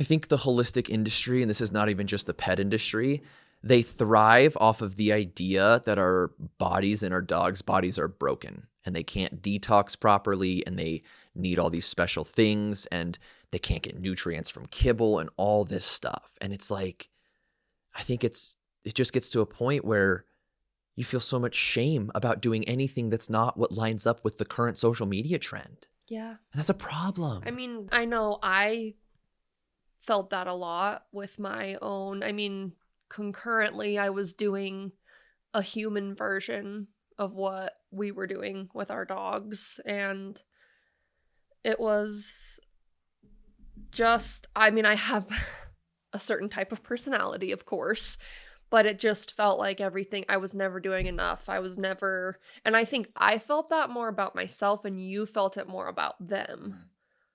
Because I think that was both of our, like, you were trying to work on your food and health, and I'm trying to work on their food and health. Mm-hmm. Yeah. And so just heavy. It just every day felt like something wrong and something new. And For the last 2 or 3 years, we've had multiple breakdowns, human and dog, about not doing enough. I mean, we went to the sniff spot one time to run them, and somebody was already there, and I broke down. yeah, Because and I had this was idea- not that long ago. This was weeks ago. This Yeah. was not 2 years ago. And I had this idea in my head that if I'm not doing things perfectly right, I'm taking days off of their life. And that comes from convincing people that kibble's not enough and saying you always have to add toppers and saying you have to feed fresh food or you don't deserve to have a dog. Well, and think about the small amount of nuance we do have. And if we feel this way, like, think about a person that just found our page. Right. Like, what are they thinking? What are they? Yeah. I want to talk about good old RFK next. And I got more clips to show you. If we're going to do it, let's do it. So this was along that same lines with the podcast with Dr. Mike and Dr. Bellardo and Dr. Gundry. This was another one of those, oh shit, I don't align with this moment. So obviously we all know RFK won the health secretary nomination. And this is another video from Dr. Mike. I was going to put my own video together of like showing all of his contradictions, but too much work. Dr. Mike already did a great job. So I want to show a few of RFK's contradictions and just show you why we don't align with him. As a practicing doctor and someone who deeply cares about public health, I've been quite vocal about my criticism towards RFK Jr. I've said it on podcasts, on news programs, and frankly, all over social media. I know many who support his message are frustrated with our healthcare system, with our lack of clear answers to some hard questions, with our poor communication and guidance throughout the pandemic. Know that I hear you and actually agree with you. We need to do better, and change can't come soon enough. We certainly need to be skeptical of our institutions, but healthy scientific skepticism means following data, not cherry-picking it or making it up. Now, before we fact-check some of the more extreme examples of misinformation, I want to show you who RFK Jr. really is, what he stands for, and why, despite some of his ideas sounding good, he's incredibly dangerous to public health. Robert F. Kennedy Jr. is the nephew of former President John F. Kennedy. He first became popular in the 1990s as an attorney suing factories that were dumping pollution into New York's Hudson River. Good stuff. However, in 2005, he began his public crusade against mercury and vaccines, and eventually joining the team at World Mercury Project in 2015, which abruptly changed its name to Children's Health Defense in 2018, where he served as chairman and sold shirts with this slogan. For those just listening, these shirts say unvaxxed, unafraid, and no vax, no problem. Which I will interject. That is one of the first times that I was feeling a little weird. Like, I remember the drive. yeah, and just like on the topic of dogs are over vaccinated, pets are over vaccinated allegedly. And then having to be like, wait, I don't want to be anti-vax though. Like, I don't not believe in vaccinations, but I don't agree that a Chihuahua and a Great Dane should get the same dose of just I'm sure they get that. I know, Also lacks but nuance. but that's what we were told Of over and course. over and over. Of And so when course. you hear that a ton, that was like scary because I don't agree with anti-vax. Agreed. And I think we let people know, like, this is so recent. We haven't even gotten our dogs vaccinated again since this has happened. Like, since all this has happened, because we're kind of still actively going through it. And my plan is to get them vaccinated, but I mean, yeah, that's how recent it is. It's like we're still rifling through all of this and deconstructing. I mean, I feel like you and I have conversations every other day where it's like, dude, guess what I just learned is not true that we used to believe for the last 3 years, you know? yeah. That's not a fun conversation ever. In 2023, he jumped into the presidential race as a Democrat, but when that didn't work out, he swapped to independent. And when that didn't work out, he dropped out and backed Republican Donald Trump in hopes of securing a cabinet position. I highlight this only to show that this issue isn't left, right, or center. It's simply about telling the truth and getting accurate health information to you. Shortly after Trump took office, he assigned Kennedy to fix our healthcare system. I'm going to let him go wild on health. I'm going to let him go wild on the food. I'm going to let him go wild on medicines. But he still needed to be confirmed by the US Senate. During that process, he stated over and over that he is not anti-vaccine. I am not anti-vaccine. I have never been anti-vax. And if we listen to some of his previous statements from 2014, it might seem like he was telling the truth. I am very pro-vaccine. I have 6 children. I had all 6 of my children vaccinated. I believe that vaccines are critical to public health, that vaccines have saved hundreds of millions of lives, and they save millions of lives every year. And they've succeeded in eradicating or nearly eradicating many of these epidemic illnesses. In fact, at the time, his focus was mostly on mercury, and he was honest about his lack of knowledge about vaccines. I know very little about vaccines. What I know a lot about is mercury. However, now it's 2025, and we have a decade's worth of proof that RFK Jr. is, in fact, anti-vaccine. There's no vaccine that is, safe and effective. Remember how he just said his kids are vaccinated and he's pro-vaccine? Well, he said this in 2020. If your kids were young now, would you give them the measles, the mumps vaccine? No. In fact, I don't understand how what he's doing is not perjury. I thought you weren't allowed to lie to Congress. I have never told the public avoid vaccination. I see somebody on a hiking trail carrying a little baby, and I say to them, better not get them vaccinated. He really believes kids who get even 1 to 2 vaccines are not as bright as those who are unvaccinated. If you've ever compared an unvaccinated kid to a vaccinated kid, you see the bright eyes and the engagement and the social interactions and the curiosity and the affection and you compare them.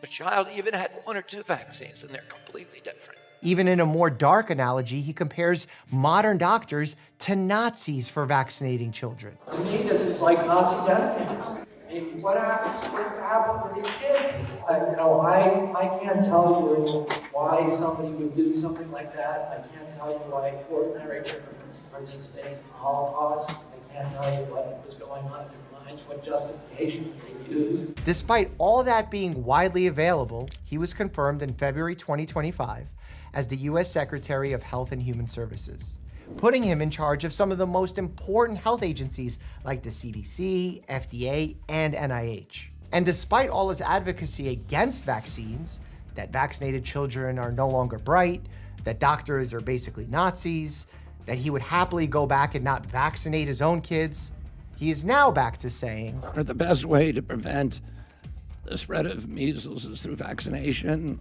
We urge people to get their MMR vaccines. It seems RFK swaps his position on vaccines whenever he sees fit. Does that not seem like something RFK and Dr. Gundry were doing, which was saying certain things when it sounded better for them?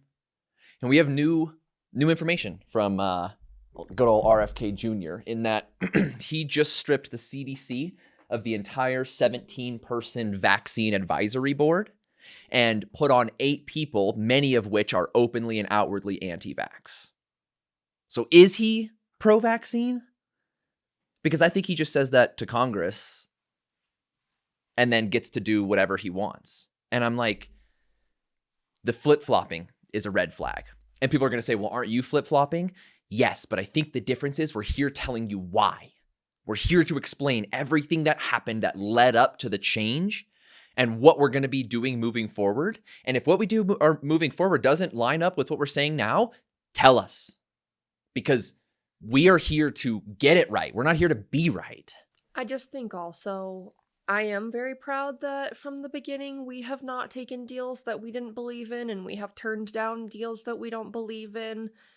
And I think just at the end of the day, like, authenticity rules. And so, like, we can't just like save face and live one way, but still be recommending things. Like, at the end of the day, like, that's what it comes down to. It's like, okay, if you are disappointed in where we have gone, like, it's just time to part ways. Exactly. Like, it has nothing to do with the kind of character we think other people have or their morals or their values. It's just, it doesn't align for us. And if that is a big enough deal to end a friendship or a relationship, or now question our morals and values, then like it's just not an alignment. I think you have one of my favorite quotes, which is that if the truth can rip it apart, it should.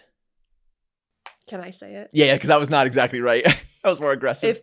If the truth can destroy something so easily, it deserves to be destroyed. Right. And I think that's the case here, which is like, if these beliefs change what people think about us, it's not in alignment. No, and like, we really did believe these things. It Totally. wasn't fake. And we really believe now what we believe. And so now we believe. Yeah. It's just changing and growing and being okay with change. yeah, and it's not comfortable or easy. Like, this isn't fun sitting down. Like, We've been dreading stressing about this. Yeah. Like, really didn't want to do this, but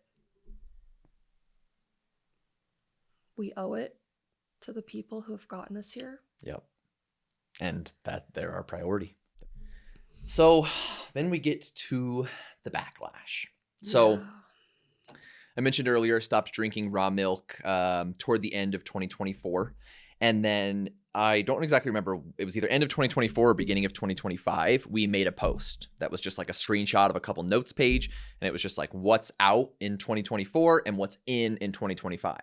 And we put in the out raw milk. And then in parentheses, we just said too many experts recommending against it. Like there were too many experts recommending not to drink raw milk. And we were like, okay, I mean, we kind of feel like we have to believe them now.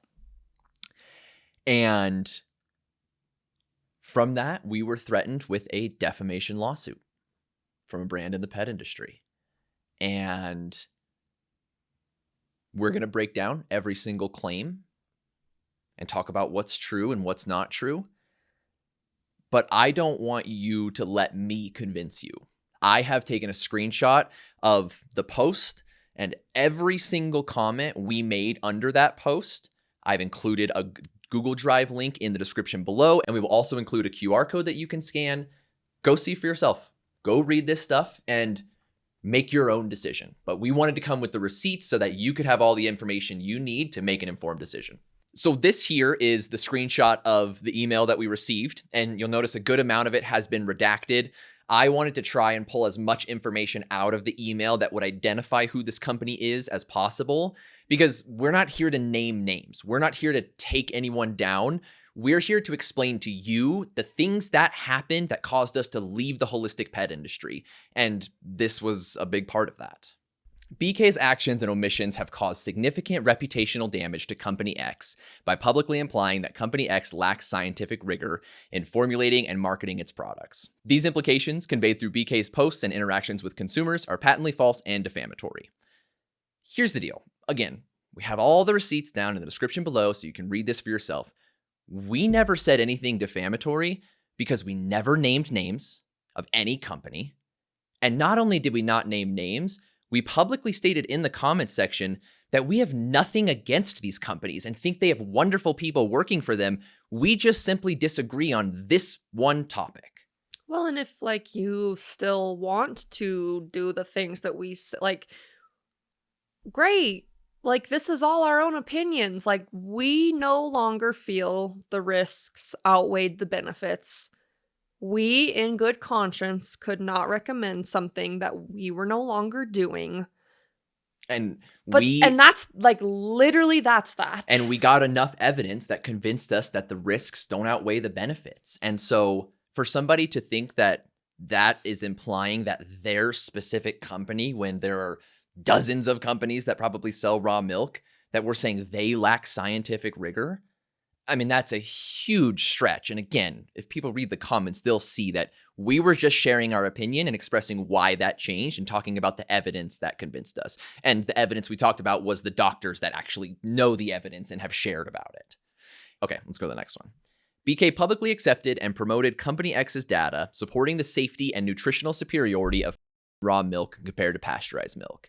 However, once BK was no longer under contract with Company X, they began promoting contradictory claims that pasteurized milk is superior based on alleged evidence from influencer doctors that acknowledge their paid biases, without consulting Company X for additional data or scientific validation. First of all, no contract we ever had with this company said that this contract or this relationship is contingent on the fact that you recommend raw milk. I want to be very clear about that. Secondly, it is so disrespectful and offensive to refer to doctors that make content on social media as influencer doctors. Because somebody like Dr. Mike is a family medicine doctor. He sees families every single week and he's helping them feel better. And to call him an influencer doctor because he makes content undermines the dozen years that they went to school learning what they know, and now they chose to share it on a medium that you think makes them an influencer. I think that's extremely disrespectful. Is this company an influencer pet company because they make social media content and they're not a real pet company? I mean, you could put this on anyone. What they claim in here is that alleged evidence from influencer doctors that acknowledge their paid biases. I would rather a doctor acknowledge their paid bias than not acknowledge it, because this company is not even acknowledging the fact that they're sharing information about raw milk and they sell raw milk. Is that not a paid bias and a conflict of information or interest? And I think the other thing to ask is, who is this paid bias? Well, that's what I'm at. There's one doctor they talk about later that got a deal with the American Beverage Company. Who's Dr. Mike working for? Louis Pasteur, who created pasteurization? Big Milk? Because I haven't seen any Got Milk commercials in a dozen years. And then the last part of that is, without consulting Company X for additional data or scientific validation, did we sign some sort of unknown contract that I'm not aware of that says when we have data that conflicts with a specific company, we have to reach out to them and be like, hey, is it okay if we share this? No. Next sentence. These claims were made without providing supporting scientific data. Reference was made to existing data, but no data was shared, only the names of people that may have data, and without giving Company X the opportunity to provide evidence to address the statements. This approach contradicts the principles of informed and balanced communication. We don't work for any brand. We do not let any brand control what we say, especially for money. And I think to imply that as a company that has given us money is kind of insane. The only money we've made on Milk Anywhere is raw milk, folks. The only paid brands we've ever been paid by that have anything to do with milk were raw milk companies. And we have to legally disclose the brand deals we do. If you see any post that seems like a brand deal, you scroll to the caption and it says, blah, blah, blah, partner. We're associated with that brand. We have to say, have you ever seen Big Milk, partner? Have you ever seen Fairlife, partner? No, I stopped looking at our social media. Oh my God, dude. When it comes to raw milk, we just didn't feel like the benefits outweighed the risks. It had nothing to do with any specific brand. And we've worked with multiple raw milk brands and have respect for those people. Well, I mean, you drank it. I drank it for 6 months. Literally drank the Kool-Aid. All right, next sentence. Back to the kind of the control thing too. We don't let any brands control us. We'll get into in a minute the level of control that this company is trying to have over us. BK's reliance on influencer doctors with clear financial biases and conflicts of interest further undermines the credibility of their statements, particularly given that some of these individuals have been fined by the FTC for disseminating misinformation. They're specifically talking about Dr. Idz, IDZ, on Instagram. And we read the letter from the FTC. Basically, it looks like he did this brand deal with the American beverage company where he didn't properly disclose that it was a paid partnership. And he was talking about the safety of aspartame. And it's like, okay, let's even grant them that's, not just a slip up on his part and some big gold conspiracy that he's paid off. That's one doctor. Yeah. And you know how many doctors there are that are recommending against raw milk? And what are the chances that every single one of them is paid to recommend it? And again, by who? Who would be paying these people to not recommend raw milk? I don't know. These actions have caused harm to Company X's reputation by casting doubt on the scientific credibility of our data and undermining the trust built with our audience. This has not only impacted Company X's public image, but also jeopardized our ability to foster confidence in the quality and safety of our products. I mean, again, if you think that us saying we no longer recommend raw milk is casting doubt on your company, I think that says more about you than me. I mean, we're sharing an opinion that we no longer agree with. And for somebody to think, oh, they're sharing an opinion that has nothing to do with me, but that means they're trying to attack me and my company, I think it's a huge stretch. Yeah. I think it's a selfish outlook, I think, Okay, so let's get to what they actually claimed. Defamation is the first thing. And what we have learned from our lawyer and other research is that defamation requires a false statement of fact. Saying something and calling out a specific person or a company and saying something is not true. And I could be getting that slightly wrong for sure. But if that is defamation, then opinions wouldn't fall into that. And one of the examples I have here is saying I don't trust this company's science, even though that's not even what we said, is protected opinion. It's personal. I don't trust that. I could say I don't trust the CDC or the largest health organizations in the world, and they're not going to send me a defamatory lawyer and tell me to stop. But if I said this company fakes its lab results, that could be defamatory, because if that's not true, you're providing a statement of fact that is patently false, naming a specific company. We did neither of those things. We said we are no longer recommending raw milk. So next sentence, false advertising with the Lanham Act. BK's false claims and misrepresentations regarding Company X's products constitute violations of the Lanham Act. Now, the Lanham Act says any false or misleading description of fact or false or misleading representation of fact in commercial advertising or promotion. So first of all, our statements weren't false or misleading. We were just saying that we no longer recommended raw milk, and we were saying why. And this was also not in any sort of promotional material. It was just a post. But even if it was a promotional material, it still doesn't violate the Lanham Act, because we're not saying anything false or misleading. We're giving our opinion on raw milk. It's First Amendment. Well, and people follow the BK pets because they would like things simplified, and they would how am I trying to say this? You follow people because you are interested in what they have to say. And I follow other people that I deem as experts or more knowledgeable in a place of my life that I am not as knowledgeable in. And that's why I follow them. And people were following us because they wanted to know what we thought about these things. And ideally that those thoughts were not controlled by specific companies. Yeah, so let's move on to what they demanded, which was removing misleading statements from social media, immediate removal of all posts suggesting that Company X lacks scientific rigor. This will resolve defamation and false advertising. Well, that's already done, because there was never anything up that said anyone lacks scientific rigor. Public retraction and apology. BK must issue a statement that acknowledges that BK did not review all pertinent information prior to creating misleading posts and did not provide consumers with direct supporting evidence for the claims made. And then they go on to say, additionally, the statements must include a public admission that BK's list of trusted resources includes individuals who openly acknowledge financial bias. Is this company willing to openly acknowledge their financial bias? Because they're trying to convince you that raw milk is safe and they sell raw milk? Because I feel like there's no more clear definition of financial bias or a conflict of interest. If they were to see a research study that was done by a pasteurized milk company, would they trust that research, or would they say that's a conflict of interest? I don't know anything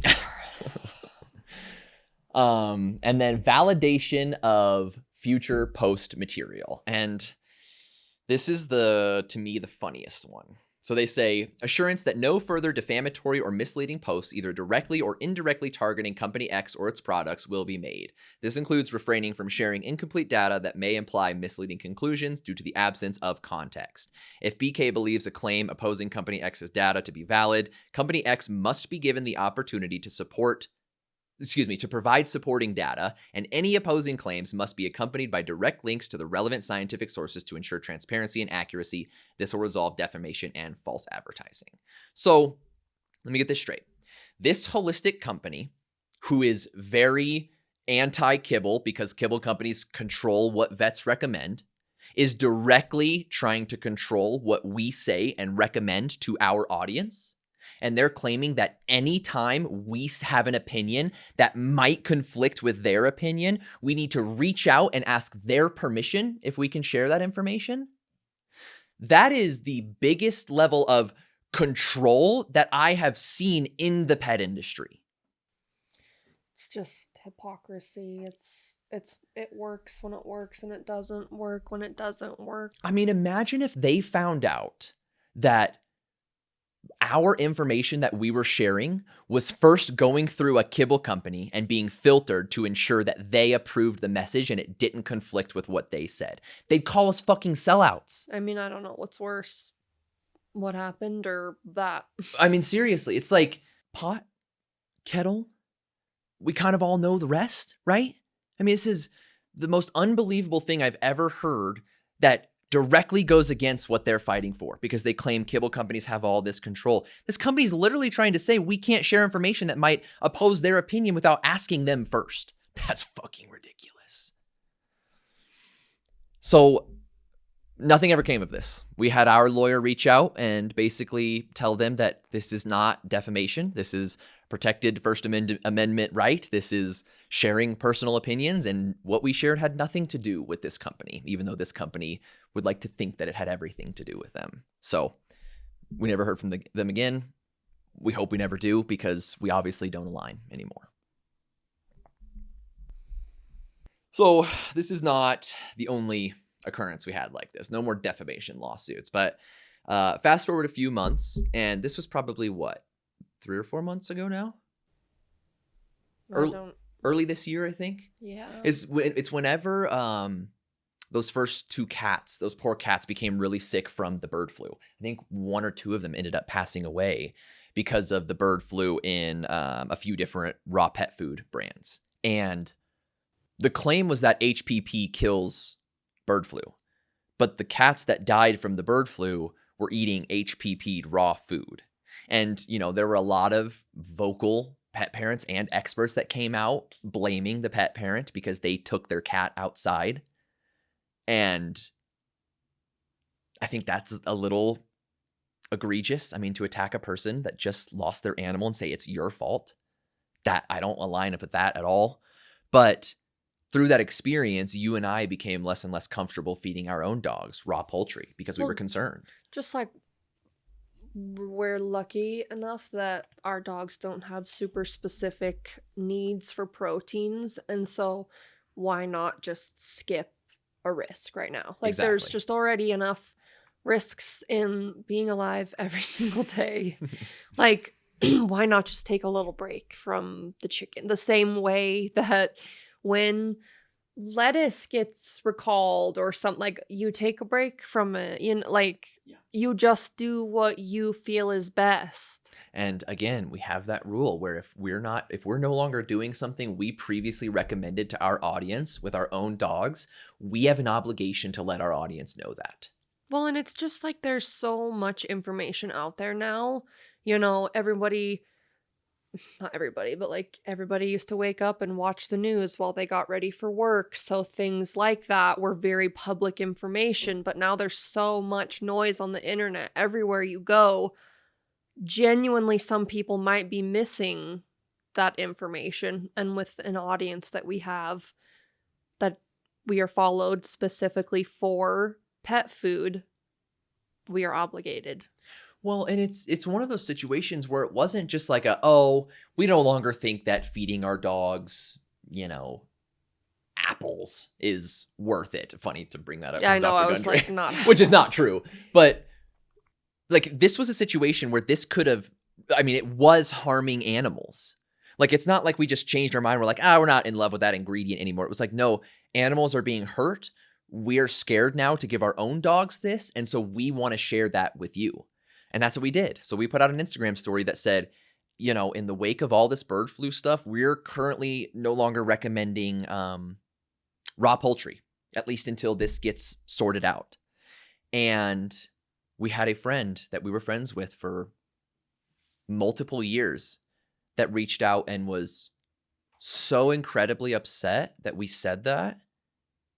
There were probably 3 or 4 texts exchanged back and forth as to why we felt that. And they said, I'm done. And ended a multi-year friendship based off of an Instagram story that said, we no longer recommend raw poultry. And that was fucking hard because that was like, that wasn't just a brand that we had worked with in the past coming at us or random people in the comments. That was a close friend. And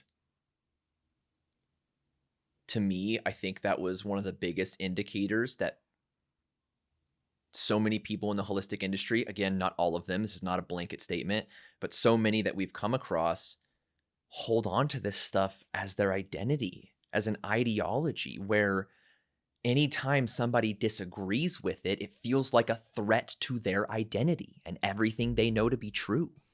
And it's like I don't want to be friends with somebody who wants to deny rights of other people, but we can't be friends if one of us doesn't love raw poultry. Well, and it's just like really full circle because going back to COVID and we talk about how like we would see people not wear masks and just like feel this deep hatred toward them because we so fully believed what we believed in around that. And I did not agree that you could disagree and still be friends. And now here I am going, we can disagree and like still be friends on certain things, of course. Well, of course, or like at least still be respectful. But I think it's just hard because it feels like most of our relationships were based on our beliefs about pet food. Agreed. They 100% were.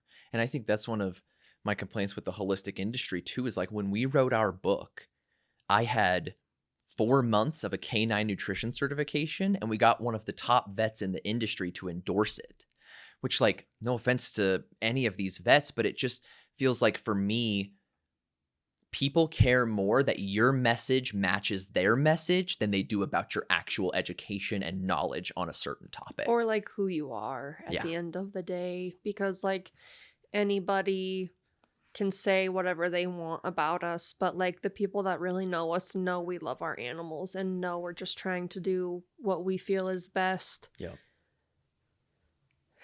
And that's all.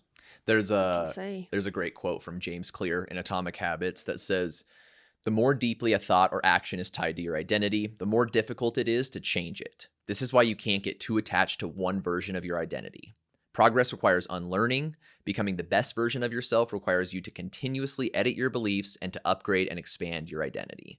And I think the stuff with this previous friend and Company X really shows us what happens when you hold on to these things too closely to your identity. And it becomes a space where as soon as somebody disagrees with what you believe to be true, you think you're unsafe. You think your safety is being threatened, and so you have to lash out. I'm just never gonna claim we did this perfect. Of I'm never course gonna not. claim we knew exactly how to navigate all of this, but I also think it's telling that like these friendships ended or these like public call outs happened without any personal conversations either. I know. I And remember. I don't know, sometimes I'm like, well, should we have reached out and been like, hey, just so you know?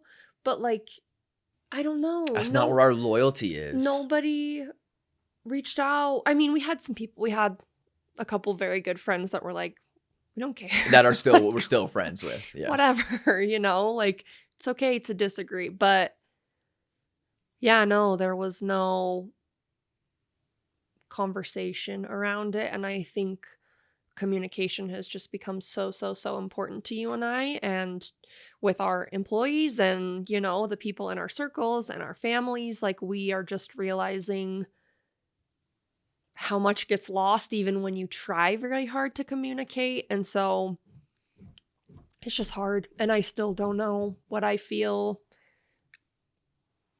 was the right way or is the right way.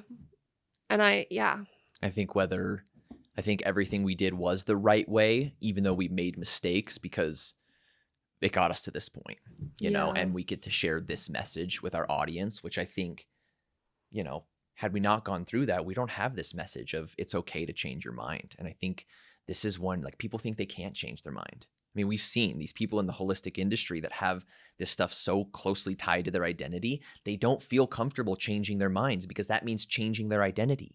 I mean, you said it earlier, we built a brand on this stuff. And so we have to change our identity now because being holistic was tied to our identity. Well, I was the raw milk guy. Or you wanted to be at least. I wanted to be at least. I was wannabe. Any threats to your identity coming out of the holistic industry? Because I think that I definitely started to deconstruct sooner than you did. Well, as a person who has maybe lived a majority of their life for other people, I felt like within the holistic industry, I was really starting to find my like foundation of who I was as a person and what I believed in and the kind of life I wanted to live. And I like gained confidence, and I don't know. I think I just still feel pretty lost with all of this, and that's hard for me because, like I said, I like to be able to experience it and reflect and come back and be a little more put together and be able to impart some more wisdom or really kind of work out maybe why things happened the way they did. And yeah, I still feel like maybe I'm kind of a little bit back at square one and I don't totally know what I believe and feel, other than like I feel most comfortable with you recommending things that do have evidence because I love you and you're great, but you're not an expert and you don't have nuance and you haven't worked with animals for 30 years. I don't have the anecdotal evidence. You don't have no. And so like this feels a lot safer for me, and I know that you and I, while a lot of this has been very stressful, our life has gotten less stressful in ways. Like, we don't feel like we're constantly doing something wrong. I don't feel like we're walking on eggshells. I don't feel as afraid to really, really upset people in our life. Past your highest self, you're going to disappoint a lot of people on that path. Yeah. Maybe even yourself a little bit too. I would say we've both had feelings of being disappointed in ourselves for things we have done in this space. But I think the important thing is that we're here now. And, you know, one of the crazy things that I always thought about, like I always had this issue of people not taking me seriously, mainly from the conventional side. And I thought for the longest time it was credentials. It was like, if I just become a vet and I'm sharing the same info, they might not agree, but they'll at least respect me. And I have since realized that it's not credentials. It's sharing a message with evidence behind it. Because there are many people I follow that I trust that might just have a 4-year degree in science, but they talk about it because they know how to read evidence and they know how to present evidence, and experts take them seriously. Well, and I think it's a scary time. Like, our world is just so divisive, and everybody just wants something to believe in, and they want to belong, and they want a community, and they want their wrongs to be righted. And I think a lot of people really do want to leave the world a better place than they found it. And like, that's just what they're all trying to do. Yeah. And I think the last thing I want to talk about with selling out is pet support. Kinsey and I were creating this website called Pet Support, and essentially it was going to be an online platform where pet parents could come on and book online consultations with pet experts in various categories. So, we were going to have veterinarians and dog trainers, but it was specifically being designed for holistic pet health coaches, which are the coaches that have gone through Dr. Ruth Roberts' course. And I mean, no offense to Dr. Ruth or any of her coaches, but we decided to pull the plug on this because we weren't confident in the information that they knew. And I think the biggest reason we weren't confident is exactly what we went through earlier, which was the differences between somebody with a canine nutrition certification versus somebody who's taking a college level pet nutrition course. I mean, you wouldn't even do consultations. We talked about it. Never have. No, like, we talked about it from the very beginning. And, people close to us were, why don't you offer consultations? Why don't you, like, and for a million different reasons. And even I tried to convince you to do them. I tried to get you to do consultations and work with people, and you never would. And I think that there are reasons for everything. And I think you kind of always knew.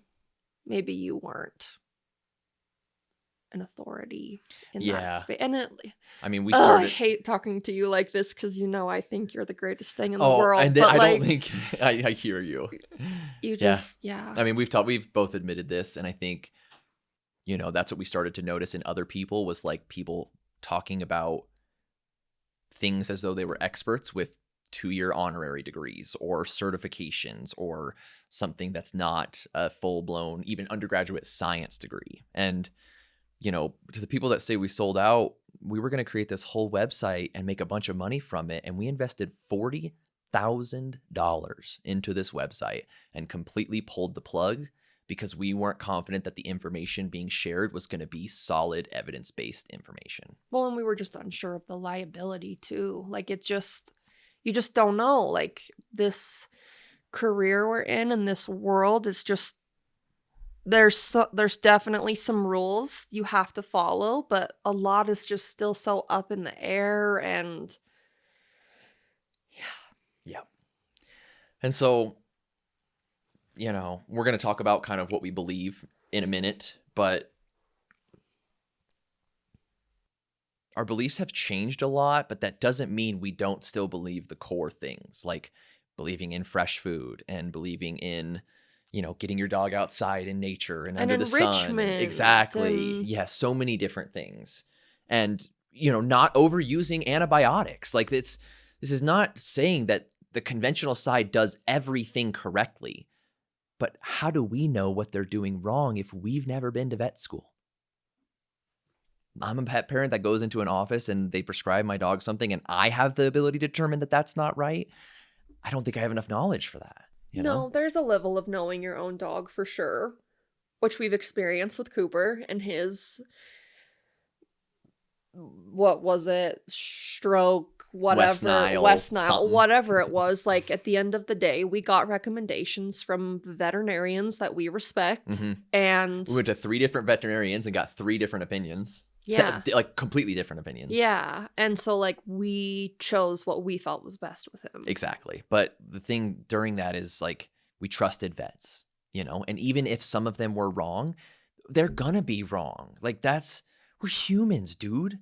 We not only do we not know everything, but we misinterpret things and we misapply things, and it's human nature. The next part I want to talk about is the tactics that we used to mislead 2.5 million pet parents. Okay, but I think your verbiage is really important here because I don't like when you say that because it makes it sound like we intentionally did that. I hear you. And that's totally fair. And of course we didn't, because we were deep in it. We believed everything. But I do want to talk about some of these tactics so that hopefully those that are watching this can help better identify when what they're seeing isn't misinformation. So one of the things I've heard from many different doctors is this idea of the gray zone, which is like the area in health or medicine or nutrition where science might not have all of the answers. And it's a breeding ground for misinformation to come in and say, oh, we have the answers. Then there's these logical fallacies that we hear a lot about. And I kind of want to talk about each one of them, what they are, and then give an example of it because I think people need to be able to identify it. So the first one and the biggest one you're going to hear is the appeal to nature fallacy. And this is the belief that things that are natural are always inherently better than things that are man-made or synthetic. And I'm still constantly falling for this one. Oh, me too. All of these, really. Yeah, I mean, I feel you. I think these are all very hard to not fall into at one time or another. An example of the appeal to nature fallacy is kibble is bad because it's not natural. Wolves don't eat kibble, so your dog shouldn't eat it either. And so that's basically assuming that a dog's wild counterpart is not doing something a domestic dog is doing, and it's inherently better to do what the wild dog is doing. And again, it's misleading because just because something is natural doesn't make it better. I mean, arsenic is natural and it's very toxic. So that just, it's one of those blanket statements that just doesn't apply to everything or most things, in my opinion. Next up, we have the appeal to tradition fallacy. And this is basically the idea that we should do something this way because we've always done it. And one of the things that you and I have heard is that, like, especially in traditional Chinese medicine, people wouldn't have been doing something they wouldn't have done something for 5,000 years if it didn't work. And there's probably some truth to that. There is probably a level of like, you know, if you have a disease and I give you something and it makes you sicker and then you die, that person might not do that thing anymore. But even like Dr. K, I was watching one of his podcasts. He's the one that studied Ayurvedic medicine. He's one of the first to admit that one of the big issues of Eastern modalities is like ego and not being willing to accept when something is wrong or doesn't work. And in his words, that's one of his biggest compliments of the Western medicine world is they've started to do a really good job of being willing to admit when they're wrong and peer review process and all of that stuff. The reason that Western medicine is dominated so much is because we are so good at pointing out when our medicine is wrong. The appeal to tradition could sound like we should be using herbs instead of medicine because herbs have been used for thousands of years. That may be true. That doesn't necessarily make herbs better than medications. And it's misleading because many traditional remedies have been studied rigorously, and some can even interfere with, you know, Western medicine, and some can even make certain conditions worse that are still being practiced. And so, well, I mean, like, literally, I'm on an antidepressant and I cannot have anything extra that boosts serotonin because then I will, like any ashwagandha or nootropics, things like that, because there is a risk that I could get serotonin syndrome and be walking around with very flu-like symptoms because there's too much serotonin in my body, which is a good chemical to have. Exactly. And then somebody might say, well, you shouldn't be taking your medication then because it's too much serotonin. Okay, well, I spent 3 years trying to only do those things. Exactly. And that's just the nuance people assume without understanding. So then we get to the appeal to authority. And this is one that I specifically have used a lot. And this one can be a few different things. So like one of them could be just quoting a single expert and saying, oh, they're right because they're a doctor. It could be somebody like Dr. Steve Gundry, who is a doctor, but he's a doctor of he's a cardiothoracic surgeon and not a nutritionist, but he's talking about nutrition. Or it could be somebody like myself who will often start videos saying, I'm Bryce, I'm a certified canine nutritionist, and blah, blah, blah. And the reason that one that I've done specifically is misleading is because canine nutritionist and veterinary nutritionist sound close, But a canine nutritionist is 3 to 4 months or less of training and $750. And a board certified veterinary nutritionist is somebody who's gone through 4 years of science undergrad, 4 years of vet school training, a year of clinical work, and an additional 3 years of nutrition residency. So that's 12 years of schooling. And I think, whether it was conscious or subconscious, it sounded similar and it sounded good and people latched onto it. And so we kept doing it, not understanding how much we didn't know. And so those are the main logical fallacies. I'm sure there are more. A couple other things I want to talk about, though, is, one of the big red flags if you're watching somebody on social media is when they use anecdotes and not data. And anecdotes are personal stories or individual experiences. They're often emotional and memorable and relatable, and they're not controlled or repeatable in any way. It's like one person does one thing and it works for them, and then they come on and say, oh, you should do this because it worked for me. Whereas data is information gathered through systematic observation and recording of that, and then having that peer reviewed by other experts. It's controlled, it's measurable, it's repeatable. You can perform an experiment, somebody can come and see what you did and they can repeat it and they can get those same results. An example of an anecdote is, my dog stopped itching after I switched to this food. Well, we don't know if it's the processing method or the ingredients or one of the food was contaminated. It could be so many different things. Whereas data, an example of data is, in a study of 500 dogs, 76 showed reduced itching after switching to a hydrolyzed protein diet. I don't know if that statement is actually true, but that is an example of, here's something I believe, and it's based off this large sample size that was tested in a way that's repeatable and measurable and controllable.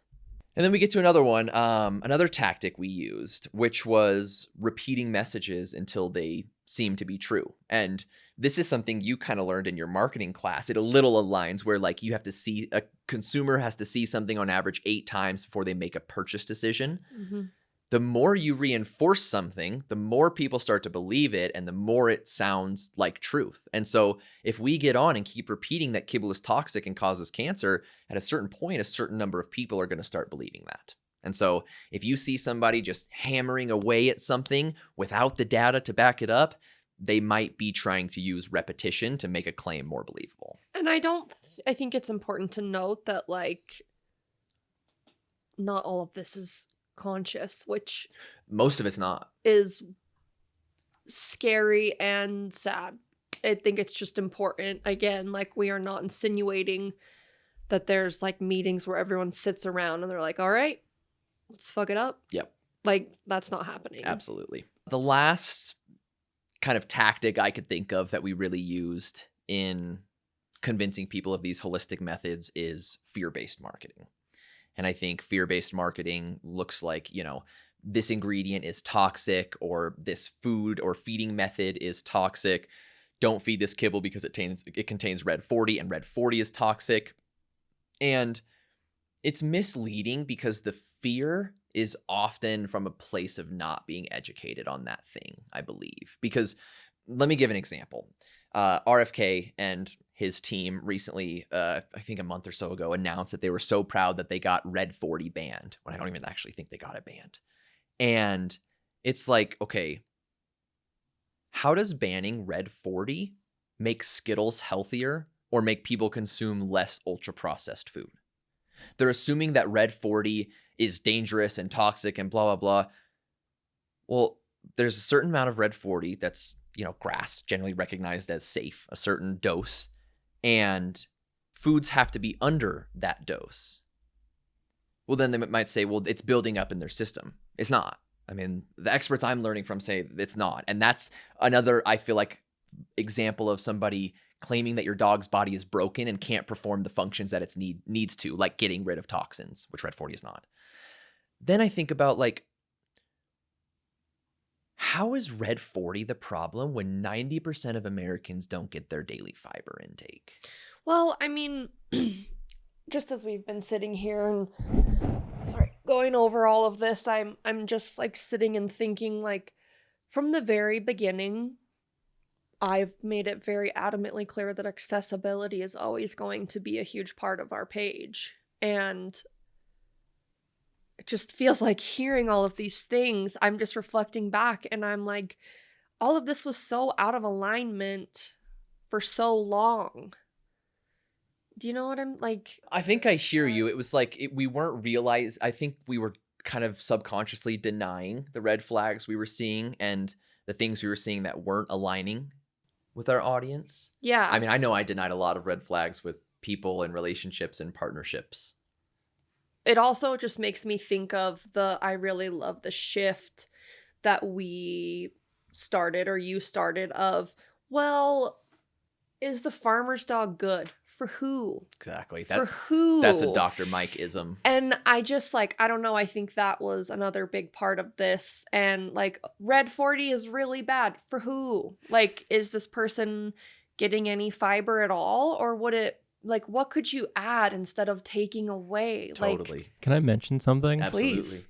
I feel like there was always undertones in your communication that, you know, not all kibble is bad. Like you guys weren't so extreme to one side that anything other than raw, then you're bad. Yeah, and even like the kibble is toxic thing. It was very much like you guys talked about it in the sense of like, this seems like it could be true in the long term of dogs eating it day in and day out. So I feel like there's a level to the extremes for sure. And you guys were never like blatantly saying kibble's going to kill your dog. Yeah. But maybe people took it that way because it didn't quite align with what they believed in. It's kind of nice to hear that too from you guys because like literally this morning I was like, I'm pretty sure I'm just a narcissist and I've convinced everybody. Like, you know, you get in these spirals of thinking and you're like, did I sell out? Like, did I? Like, you question yourself. So it's just nice to hear like, no, you guys always did like try. So thank you. Yeah, thank you. And I think that's another indicator, kind of like you were saying, which is like those subconscious red flags where it was like, you know, some of the quotes we heard was, if you can't afford to feed your dog anything but kibble, you don't deserve to have a dog. We never aligned with that. No. Ever. Even in our deepest kibble is toxic phase. Yeah. You know? I think that the last thing I want to touch on for this misinformation section is just a little passage that I also want to read verbatim because I spent some time writing it and I think it's important. Misinformation spreads when content is emotionally charged, oversimplified, visually familiar, and constantly repeated, making it more shareable. We unintentionally leveraged these same tactics, bold claims, overstated credentials, and confident delivery to gain massive reach, even when the evidence wasn't solid. And I want to take a second to tell you watching this that we are so sorry for this. And like Kenzie mentioned, none of this was done consciously, and we very much believed in everything we have said, but we now recognize that some of the things we have said may have caused harm, and we are deeply regretful for that. And that's why we're here today, is we want to show you what it's like to fall into an ideology and not know how to get back out, but then be able to still get back out. We want to share the message that it's okay to change your mind. It's okay to say, I no longer accept that as truth, and I no longer align with that. I'm proud of you. I'm proud of you, dude. I'm proud of you guys. I'm proud of you guys. I'm just... I think the very last thing I want to touch on is kind of who we are now and what people can expect from us in the future. More crying. You can always expect more crying from me. We have some, I don't even think they're holistic beliefs that we hold on to. Like, I don't think we should label anything because there's too much black and white. Exactly. Like, I don't want to put a label on anything. Like, how many people did we meet in the holistic industry that are holistic but have completely different views? It's just, there's too much has happened in this world for one label to fit so many different people so perfectly to a T. Like, I totally agree. But yeah, we still believe in fresh food. We still believe in preventative care, but we also believe in vaccines and flea and tick medication, and we trust doctors. We don't think they're sellouts. Are some of them a small percentage? Sure, there are always bad people in certain groups, but like, I don't know, the assumption that these doctors that go to school for 12 years and have hundreds of thousands of dollars in debt are doing it for the money just does not make sense to me. No, fed is best. I Fed is believe that best. with my whole heart. Yep. I know for a fact, as long as you're feeding your animal, you love them. Yep. And you're doing your best. We don't believe raw food is the gold standard anymore. But Again, we believe for that who? fresh foods, exactly. Because, like, literally, our dogs that have been relatively healthy, like Harper, our oldest, does not like raw food. She doesn't do well on it. She throws up on it. Yep.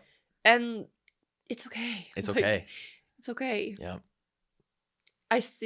We still definitely believe in a judgment-free zone, and we try really hard to foster that. Yep. One comment I want to make on like believing in vaccines is, actually, I want to show you this clip because I don't think you've seen it either, and it was a very powerful story for me. As you can tell, I'm obsessed with Dr. Mike. I mean, you've known this. My first claim is that anti-vaccine lies. I think that I wanted to bring that up because we were just talking about vaccines. That's just kind of like the big premise of all of this for me, which is assuming things without knowing the nuance. Well, yeah, I was just gonna bring up, like, you have plans and goals and places you would like to get to in the future, and pretty much until, you have experienced the things that veterinarians experience, or vet techs, or whatever it is, or microbiologists, whatever it is that you choose, then you can weigh in. But you've laid it out. There's so much more nuance that goes into things. And the more we know, the less we know. Exactly. Another thing I want to mention here is that our beliefs are going to continue to evolve, and they're not going to stay stagnant because research and science doesn't stay stagnant. And if we're not evolving our beliefs based off of the current evidence, I believe we're holding on to an ideology and not true scientific rigor. Well, and I just want to acknowledge, like, it's not easy or fun, and it doesn't always feel safe to challenge your own beliefs. And especially if you're a person that has experienced trauma, betrayal, just experienced life in general. Like, we know what it feels like to be uncomfortable, and it's not a fun place to be in. But I'm grateful for you and keeping us constantly, like, our beliefs challenged and questioning things, because it would be a lot easier to just not. It would be a lot easier to just try to save face and keep going the way we have been. Yeah. But that's just not what's gonna happen here. No. I think the mission of BK Pets is evidence-based, pet-first content. We don't adhere to any brands. We don't adhere to specific ideologies to where we can't let go of them. Like, we are here to make what we believe is the best information possible for pet parents, and that's going to evolve based on what experts say until we become an expert ourselves. In an accessible way. One thing I've gone back and forth with is deleting our old content. And I think I've come to the decision that I don't want to do that, because the big theme I want people to get from this podcast is that it's okay to change your mind. And how are we going to show them that it's okay to change our mind if we delete all the evidence of our mind being different than what it currently is? And it's also okay if the thought of changing your mind and being okay with that right now is so wildly activating in your system, because it still is in mine. Yep, absolutely.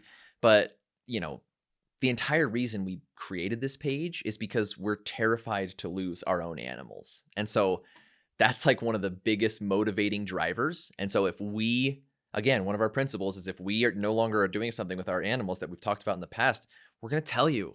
We're going to tell our community, because they might be doing that because of our recommendation. And so if we no longer recommend that, how could we not tell them? It's a big responsibility. It's a huge responsibility. And as we're sitting here right now, you and I are not going to be afraid to admit when we were wrong, because I think we need more of that in the world. I mean, you look at even like this current administration, no one does anything wrong, allegedly. And we need some more humility. Yeah.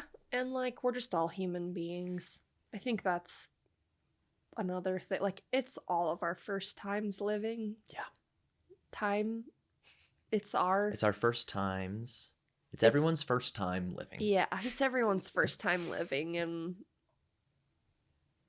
it's hard. It's really hard. I want to use this last part of the podcast as a couple things. Number one, I want to express to you, our community, that we are not experts. The information we share with you is based off of our knowledge, learning from experts, and I'm happy to say that the experts we're learning from now are experts in the field that they're talking about. So it's board certified veterinary nutritionist. And if we're learning about neurology, it's board certified veterinary neurology. But the second part of that is I want this to be a call to action for experts, doctors, scientists, researchers to get online and make social media content. Because take us for an example. We spent 3 years spreading misinformation, gaining an audience of 2.5 million people.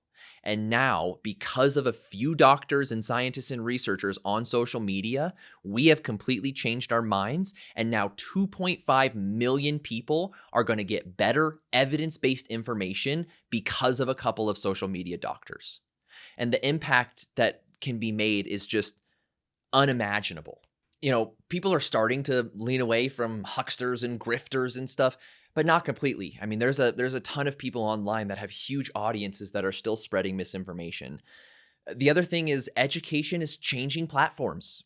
You know, people our age are no longer reading books as much as they are watching educational videos on various topics. I'm not reading books on how to be better at YouTube. I'm watching YouTube videos. And it's like, people are watching videos for health and wellness now. And what better opportunity to get good messages in front of those people? And, you know, I'm sure if there are any experts watching this that are not on social media, you might be thinking, well, I don't want to be an influencer. And fuck, I don't either.